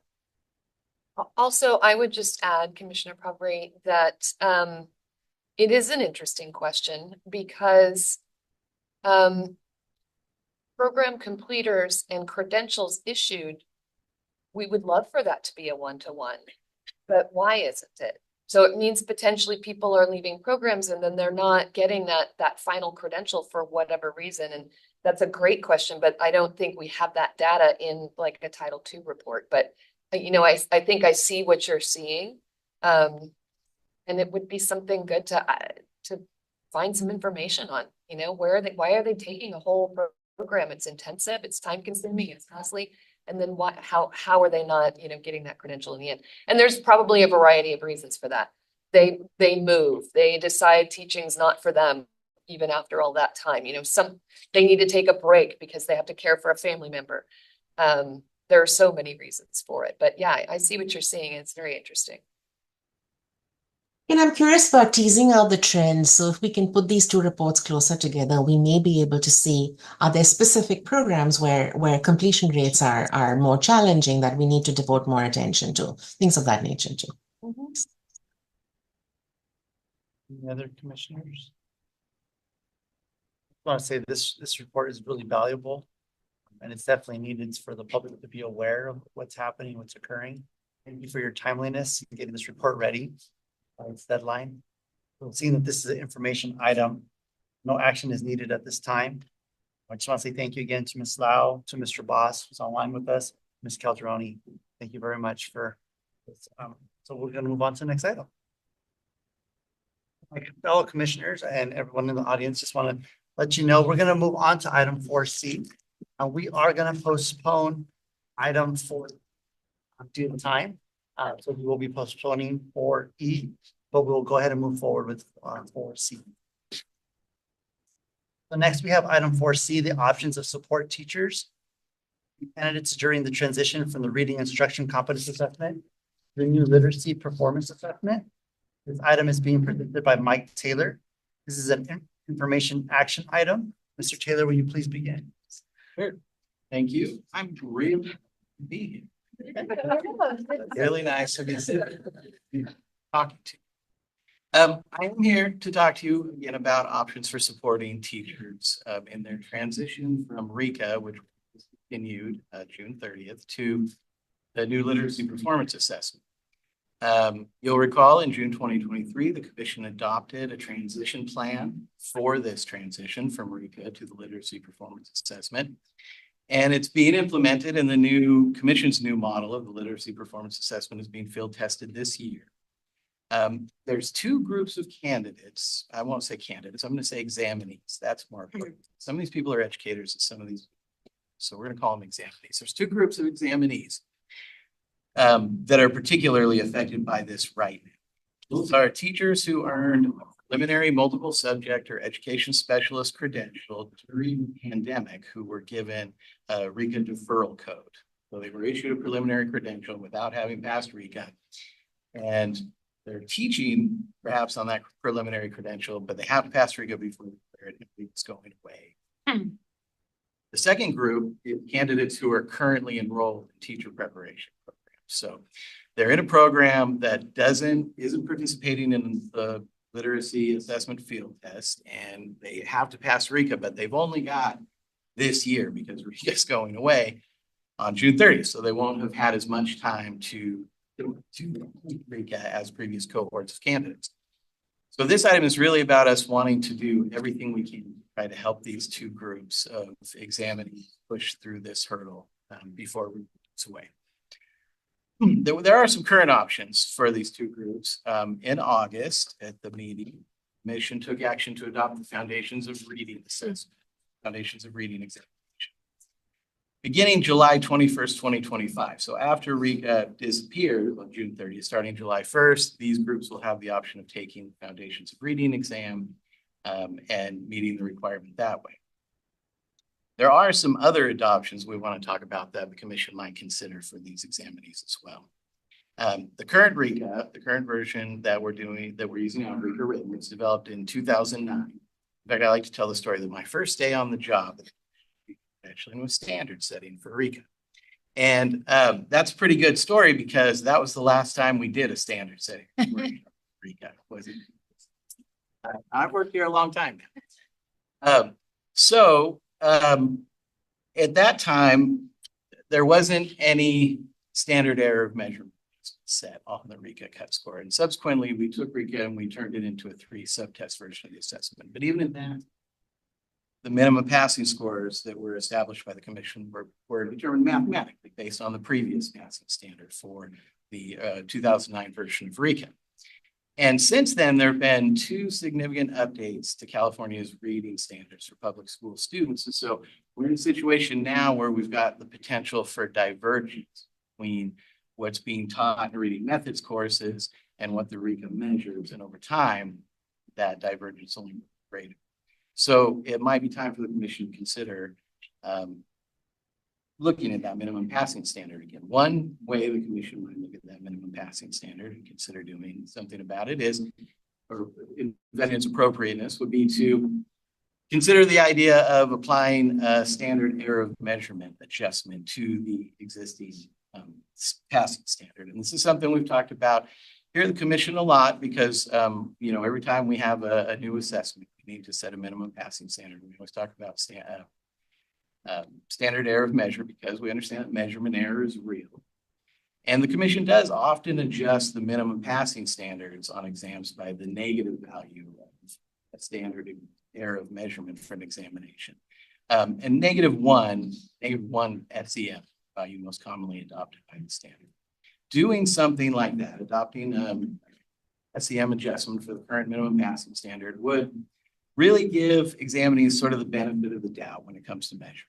Understanding that the act of taking the RECA may not allow them by the situation, standardized tests. It's administered under standardized conditions. However, they're taking it, whether it's at a testing center and they're with online proctoring, it creates a situation where there could be some difficulty. Our days go different ways in different situations. And so there are things that get in the way of people being able to show us their real ability, their knowledge, skills, and abilities through a test like the RECA. And so a standard error of measurement attempts to take that into account, and which is why it's discussed so often here at the commission and applied so often to our exams. To consider, if you guys want to consider that, Appendix A shows a lot of information about who might be affected by for each of the different RECA versions. The second option that we can talk about is if the commission did decide to adopt that standard error of measurement adjustment to the current minimum passing standard, the commission could choose to update that standard retroactively. So our period of validity for examinations is 10 years for examination results. So it made sense that perhaps the commission would want to look back at extending that period, that standard error of measurement adjustment, and applying it retroactively 10 years to all currently valid RECA exam results. And again, Appendix A shows who will be affected by that over the last 10 years. If the commission decides to go that way, we can work with our examinations contractor. They'd be able to have find the results of everybody who falls within that -1 standard error of measurement, produce new reports and notify those people. And then as a third option, the commission might wish to direct staff to pursue some legislative changes to keep RECA available beyond June 30th. And the situation we have here is that we have legislation that says RECA is going to go away June 30th. But RECA exists in a contract that we have with our examinations contractor until October 20th. So that contract doesn't expire. So one thought was that the commission could direct staff to pursue some legislative changes, and if those were successful, then perhaps we could keep RECA around until the end of the contract in October of 25, and that would give candidates currently enrolled this year in this other group we talked about just a few more months, 4 more months essentially, to try to get through this this hurdle before the LPA comes into effect.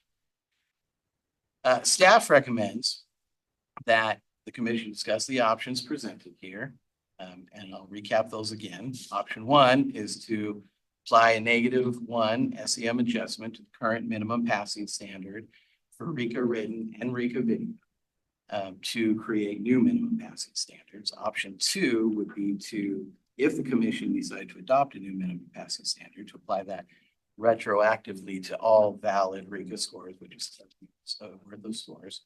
And option 3 would be to direct staff to attempt to pursue legislative changes to see if there was something that could be done to help keep RECA around just a few more months to give some folks some more chances. If the commission approves any or all of the recommendations, staff will, as appropriate for each of these options, notify the field, provide guidance from guardian implementation, and work with our examinations contractor to notify examiners that might be affected by this. And I'm happy to answer any questions you have. Thank you. We'll now open up for public comment. Remember, to the public that would like to make a comment, you notify the meeting moderator by submitting a request card and on the raise hand icon and participating through Zoom, press *9 if participating by phone. Public comment is limited to 2 minutes per speaker. Recording secretary, are there any public comments? Yes.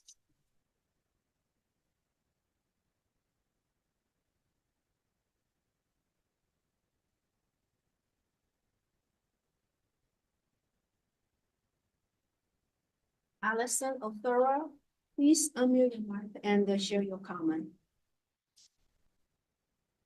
Hi, thank you. My name is Allison Osorio. I'm representing Public Advocates. We support the adoption of options 1 and 2 regarding the RICA transition. Applying a standard error of measurement adjustment to the RICA minimum passing standard is a fair and statistically sound approach. This adjustment can help account for the inherent variability in test scores and potentially allow more qualified candidates to meet the requirement.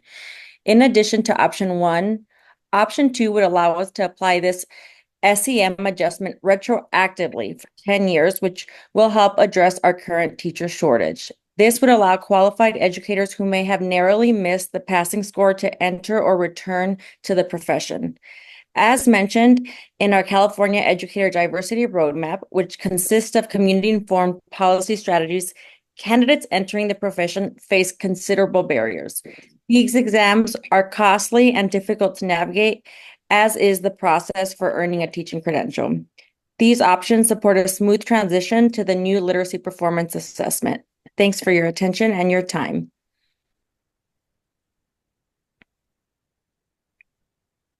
Have any public comment? I'm gonna wait a second. Just while we're waiting, there was one letter from Alder Graduate School online that expressed some concern about standard error measure. I think maybe some confusion about whether this is adopting a secondary passing standard instead of the standard error measure. If you just want to speak to that a little bit. Sure. Yeah, we did come in August and talk about a secondary passing standard, so that confusion makes sense. But this is a slightly different recommendation. This, instead of creating a situation where there's a secondary passing standard, like with the TPA right now, there's a secondary passing standard where if you fall within -1 SEM of passing, then you can work with your program to provide additional evidence to show that all the TPAs were met, things like that. And so this situation isn't anything like that. It's simply applying an adjustment to the minimum passing standard for RICA. So it would just automatically apply, and they wouldn't need to find that additional documentation from their programs. That's the real difference between this August. Clarification. Just want to double check. There's no more public comments. I have any public comments? The public comment period for this item is now closed. Do commissioners have any questions or comments on this item? Thank you. I have a question. So we're paying for a service, a contract with its assessment, but then it's an assessment that doesn't seem to be equitable in terms of populations that it's assessing. So why do we continue to pay for assessments that aren't, that would seem to me that it's not a valid assessment? Well, it's just a comment and a question, but I think in this case, it's really about law and contract. So state law required RICA and still requires RICA until June 30th of this year. And so we have to have the assessment. And the commission doesn't have staff. I mean, I'm pretty much the assessment, the commission doesn't have staff like our contractor does to implement these exams nationwide, worldwide, really, for all the people who want to take them, especially around California. So that's the answer to why we do contracts for it. In this case, RICA is part of a much larger contract. It's a contract we call the mega contract, which is most of our examinations are all rolled into a single contract next year. And they've all been in the contract for a very long time because they've been required by law for a very long time. So that's the reason. And then in terms of validity, I think I'm not sure we can say RICA's invalid right now. We can say, as I said, there's some potential for variance between what's going on in the field and what's being measured for RICA. And that makes sense because RICA is a very old exam. RICA's been around a long time. And so, I think everyone agrees it's time to require RICA. Sort of glad to see this legislation is going to do that and replace it with a literacy performance assessment, because that really measures we've always tried to measure. So the progress marches on. We're moving down that road, but I don't think there's been any intention to keep RICA by staff or the commission or anybody like that in light of any evidence suggesting that it's problematic. Right. If you don't mind, I want to underscore that the development of the RICA ensured that it met all of these standards for validity. as an assessment. It's assessing material that's important. It's assessing it correctly. It's having the impact that it's having, which led to legislation to transition the assessment of this content to a more appropriate. I think that's what the legislature deemed this to be, a more appropriate venue, which would be the performance assessment. So that transition is happening. But as Mike has pointed out, with recent changes in our literacy standards, the potential for drift calls for the application of a standard error of measurement. So the candidates who are getting this preparation, will have the opportunity to not have that drift count against them as they move toward a credential. So we are required to ensure that every examination that we offer meets standards of validity for legal defensibility purposes. And so we are confident that it is valid, but it's going to be retired. And so this is an opportunity to provide that extra space for any potential measurement error for candidates. And if you go with recommendation 2 or potential option 2, we have a regulation that establishes a 10-year life span for somebody's assessment score. So that would make it applicable to anyone within the last 10 years who's taken it. It's very close, but didn't quite make it. And the data in the appendix shows that could have a significant impact on the number of teachers who are qualified as a result of that change. So. Thank you. And I appreciate that. And I am in favor of all 3 options, actually. But it was just a broader question in terms of, I've never seen an assessment that actually puts African Americans at the top of a percentage of scores and whites, below. So I'm just curious as to why assessments consistently are showing that type of imbalance in results. So it's a broader question, and I'm just curious a little bit to that, only just from a psychometric. So you're right. I've been developing and administering and reading data from standardized educational tests for more than 25 years now. And I've never seen one that didn't have differential pass rates by race and ethnicity. Now, they're not all the same direction, but they are almost always differential. And so the situation we have is in psychometrics, the presence of differential pass rates technically isn't in and of itself bias. And the reason is that bias is something that people determine. The person has to, it has to be identifiable what bias is. And so a lot of times when we look at bias, we do bias reviews. We review what we call diff statistics on our items. So we do a lot of statistical and committee reviews to try to eliminate bias in the exam. So then psychometrically speaking, once you get into it, you have differential pass rates, it's like a little bit like a chicken and an egg situation, right? Are we observing differential pass rates because the test is biased, or is the test measuring something that's actually happening in society? And so that's the situation we're almost always in here at the commission, because we're testing adults and they come from all different kinds of backgrounds and educations. And when we're testing adults, it's every experience every adult's ever had leading up to the time they took that test that affects their scores on that test. So you're correct about it, and we're constantly worried about tests being biased for exactly that reason, why we go to all the lengths we do, and we could always go to more. And but I do think it's just worth pointing out that I'll just give you a little anecdote if you don't mind.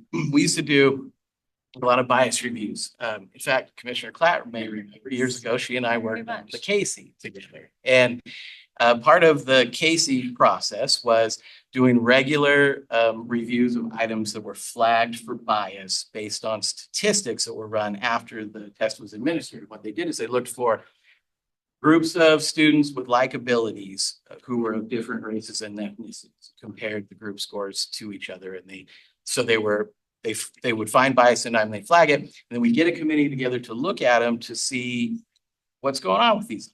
Why are people scoring, why are different race groups performing differentially on them? And much of the time, once you got to look at the item, it would be something like 12 divided by 4. And I'm using a really simple example. But when you look at an item called 12 divided by 4, even though there's differential statistics by race and ethnicity, it's hard to say that there's bias in that, right? Because we do expect everyone to know 12 divided by 4 who takes the exam, So we go through those types of reviews, and that's just a small example of the difference between differential pass rates and potential bias. So it is an ongoing reflection, but in my opinion, because we go to these efforts to try to mitigate bias, in all our discussions here at the commission, and whenever we look at statistics on any of these exams and all the reports we publish, and we talked about it here a lot. We do work to try to eliminate bias in the exams. I mean, it's bad measurement, right? Our goal in educational measurement is to measure people's educational abilities or their knowledge, skills, and abilities as best we can. And if bias gets in the way, that's not helping us. We're not doing our job if that's the case. And so we do work very hard to mitigate that. And so it becomes a question. Okay, are we doing enough to mitigate bias, or are these differential pass rates reflecting something else going on? Thank you. Commissioner Cotton and Commissioner Poverty, you're next.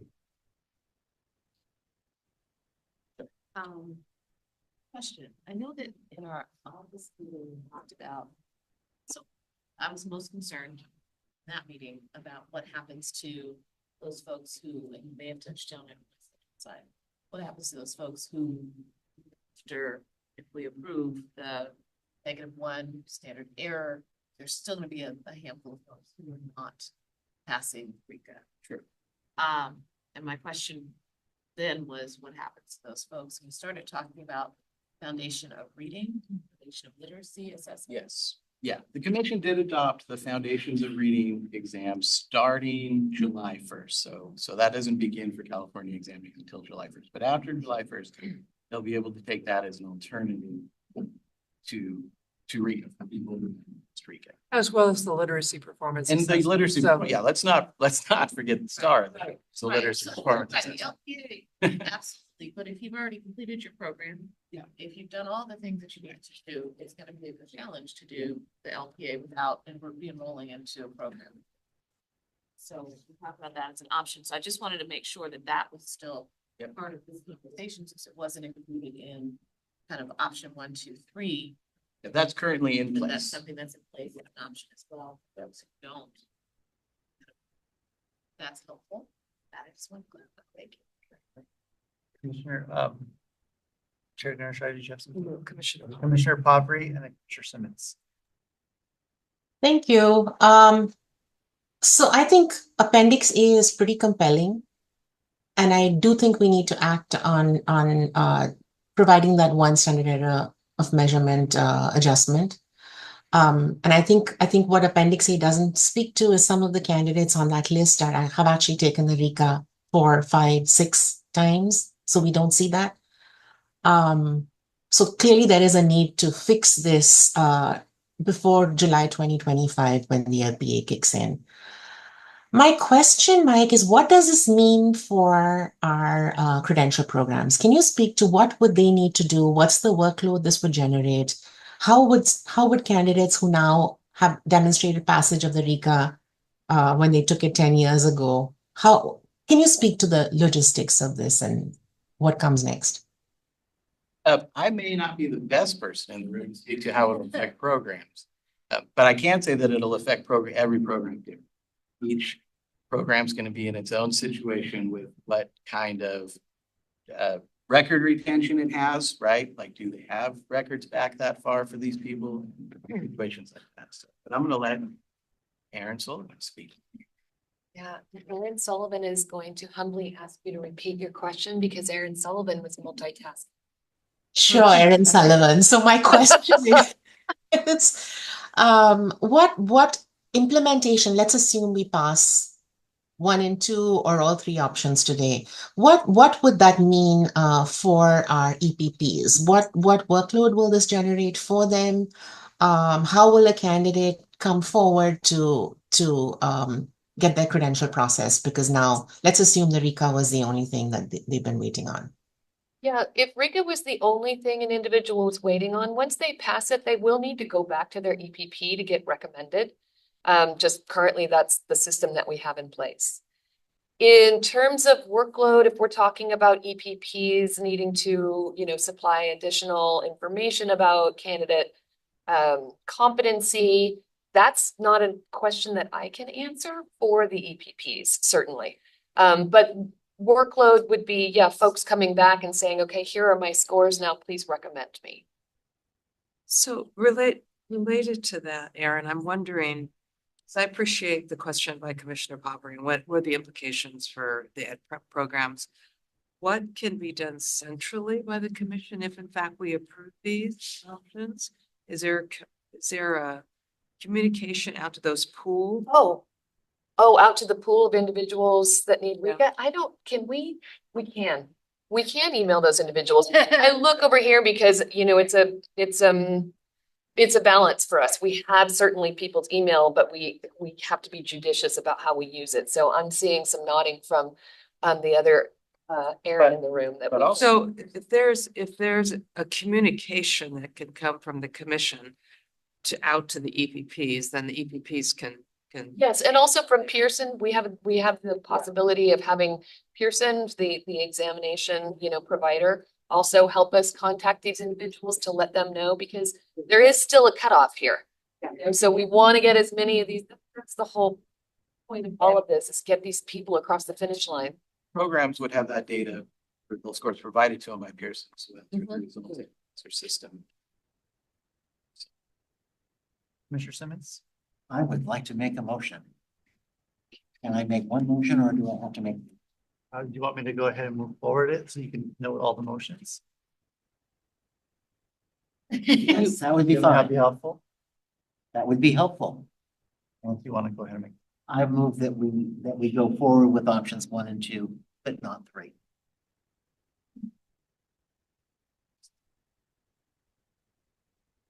Well, I'll second it just to begin the discussion. The only thing about 3 is it's required that we would have to go back to the legislature. And I kind of think that Rika is a zombie that deserves a stake through its heart. Although it was really good back in 1998. It served a purpose at the time that it was started. But let's let that one rest in peace. So we have a first and a second for option 1 to apply -1 SCM adjustment to the current minimum passing standard. The RECA, the written RECA video performance assessment to create new passing standards. And then we have the motion for also option 2 to apply the new minimum passing standards described above retroactively to all valid RECA results for the past 10 years. Is there any further discussion? I think it is. Commissioner Khan. May I speak as a second? I don't disagree with what you said. How you said it, you know, I'll have to think about that. I'm just, because option 3 helps to gather more folks who are out there. That is the only reason I would want to include option 3, to give as many candidates as possible the opportunity to complete it, and we're going to get an answer. So to answer that question, it could, because you have candidates who have been preparing to take RECA at the same time in their preparation programs. And they're at the point where they'd be ready to take it in March, April, May. Need that additional, they don't pass and they've been studying for it and preparing for it. Having those additional few months up to October could assist them in achieving. Or they would have to take, it would just end. They would have to take the teaching foundations assessment or an LPA. So it's a way of just extending the opportunity for. I have a technical question before I'm going to entertain a friendly amendment. I thought that the legislature was pretty much finished for the year. We have to ask for it. For us to Ask in the spring. You know, is there time to do it? it depends on the vehicle. It could be a piece of emergency legislation that is just, I mean, this is a technical extension of a few months. It's not a big policy question. Could be dropped potentially into a budget bill. It's possible. And we would explore that. If you authorize it, we will explore a way to allow a little bit of a grace period for the end date of RECA for a very specified population of people. And as Robert's reporter, can the seconder amend her own motion? Well, I could offer a friendly amendment to include all 3 options in the motion. And I could accept that. Time? to on option 2. What's that? A little bit better. I wanted to speak on option 2. I'm concerned about 10 years. As we know, things shift and change within our profession.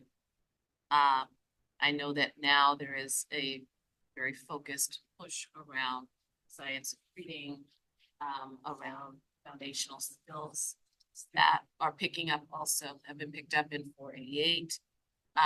So 10 years, I feel like is a pretty broad reach back to folks who participated in a program in 2014 and then coming into the profession today.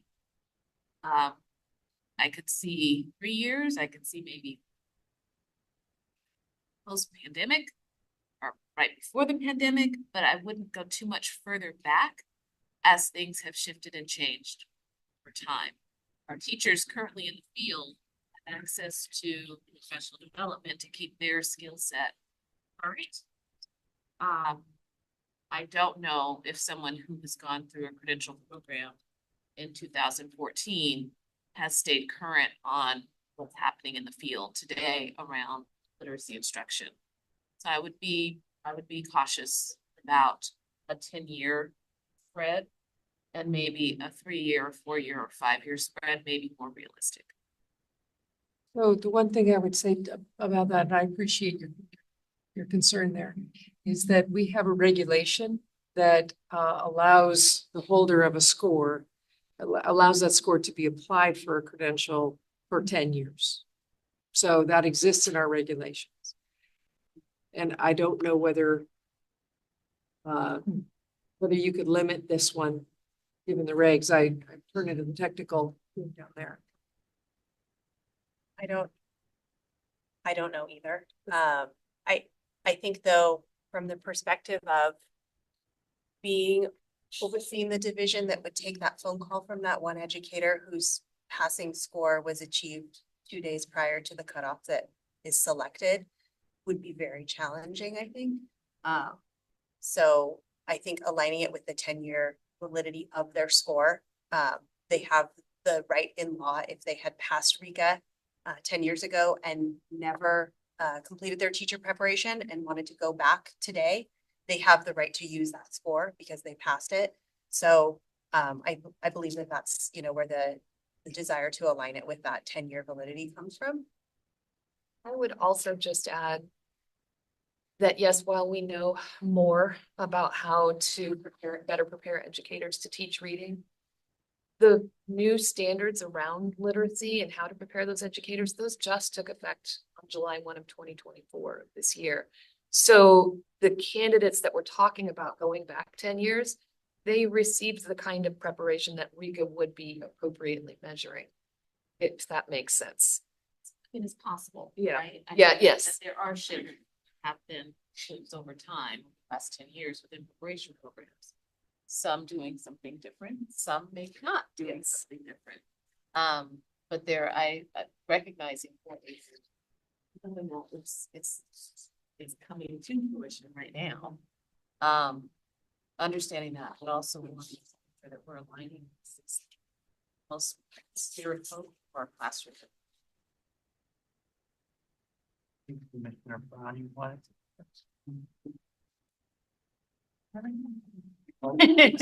We have a motion on the table. We do have a second. And then we had a friendly amendment to include option 3. We want to go ahead and do we have any further discussion? I see any. Good. Will the recording secretary call for the vote? Remember, please respond with aye, nay, or abstain. Annette Brown. Aye. Jose Cardenas. Aye. Carol Cotton. Aye. Bob Cruz. Aye. Davis. Aye. Golden. Dr. Shire. Aye. Johanna Howard. Aye. Bonnie Clark. Aye. David Simmons. Aye. Juan Udall. Aye. Motion carries. Thank you, Mr. Taylor. Thank you, Ms. Erin Sullivan and Ms. Erin Scuball. At this point in time, since we are postponing item 4E, I have no additional items.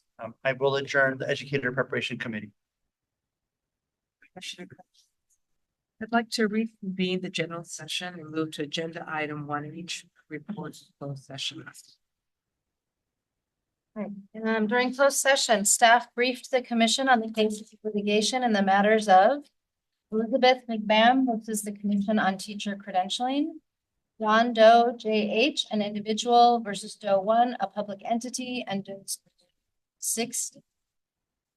Gonzalez Martha versus Los Angeles Unified School District et al. And Jane Doe 1 versus Anaheim Union High School District, Farsad et al. And no reportable action was taken. Commissioner Michael De La Torre recused himself from the matter of Gonzalez Martha versus Los Angeles Unified School District. The commission granted Richard Bergman's petition for reinstatement. Commission denied the following petitions for reinstatement. Dina Demas and Commissioner Jose Cardenas recused himself on this item. Robin Sarmiento, Albert Noy, and Commissioner Michael De La Torre recused himself on this item. And Susan Parday and Paul Stein. The commission rejected the proposed decisions in the following matters and called for the transcripts. Jerome Charles and Commissioner Michael De La Torre recused himself on this item. Walter Duncan, Ja McZeal, Mitchell Rodriguez, and Michael Willis. The commission reviewed the transcript in the following matters, and a decision in order will be prepared for the commission's adoption. The commissioner ordered a 30-day delay for the preparation of the decision and order. 1, Christophe Barquisa. 2, Roberto Barrera Sanchez. 3, John Bell. 4, Carrie Cornwell. 5, Andre Hayes. Commissioner Michael De La Torre recused himself on this item. 6, Brooke Pinka. 7, Regina Pudel. Commissioner Michael De La Torre recused himself on this item. And 8, Tamara Wagner. The commission adopted the decision and order in the matter of Matthew Sorensen. Commission discussed consent calendar items number 33, Sheila French, number 83, John Ramirez Jr., number 84, Ildefonso Rangel Jr., and accepted the recommendation of the Committee of Credentials. Commissioner Jose Cardenas recused on item number 83, John Ramirez Jr. The commission discussed the following consent calendar items and remanded the following matters. Number 58, Elizabeth Laren. Number 61, Betty Lynn. Back to the Committee of Credentials. Item 1. 1I is new business. The bi-monthly agenda is presented for information. Next on the agenda is audience presentations. Please notify the meeting moderator by submitting a request card or clicking on the raise hand icon to pay through Zoom, or pressing *9 and participating by phone. Public comment is limited to 2 minutes per speaker. Recording secretary, are there any audience presentations? Thank you. Wow. I now adjourn the October 2024 meeting of the Commission on Teacher Credentialing. The next meeting is on December 12th and 13th. You all. For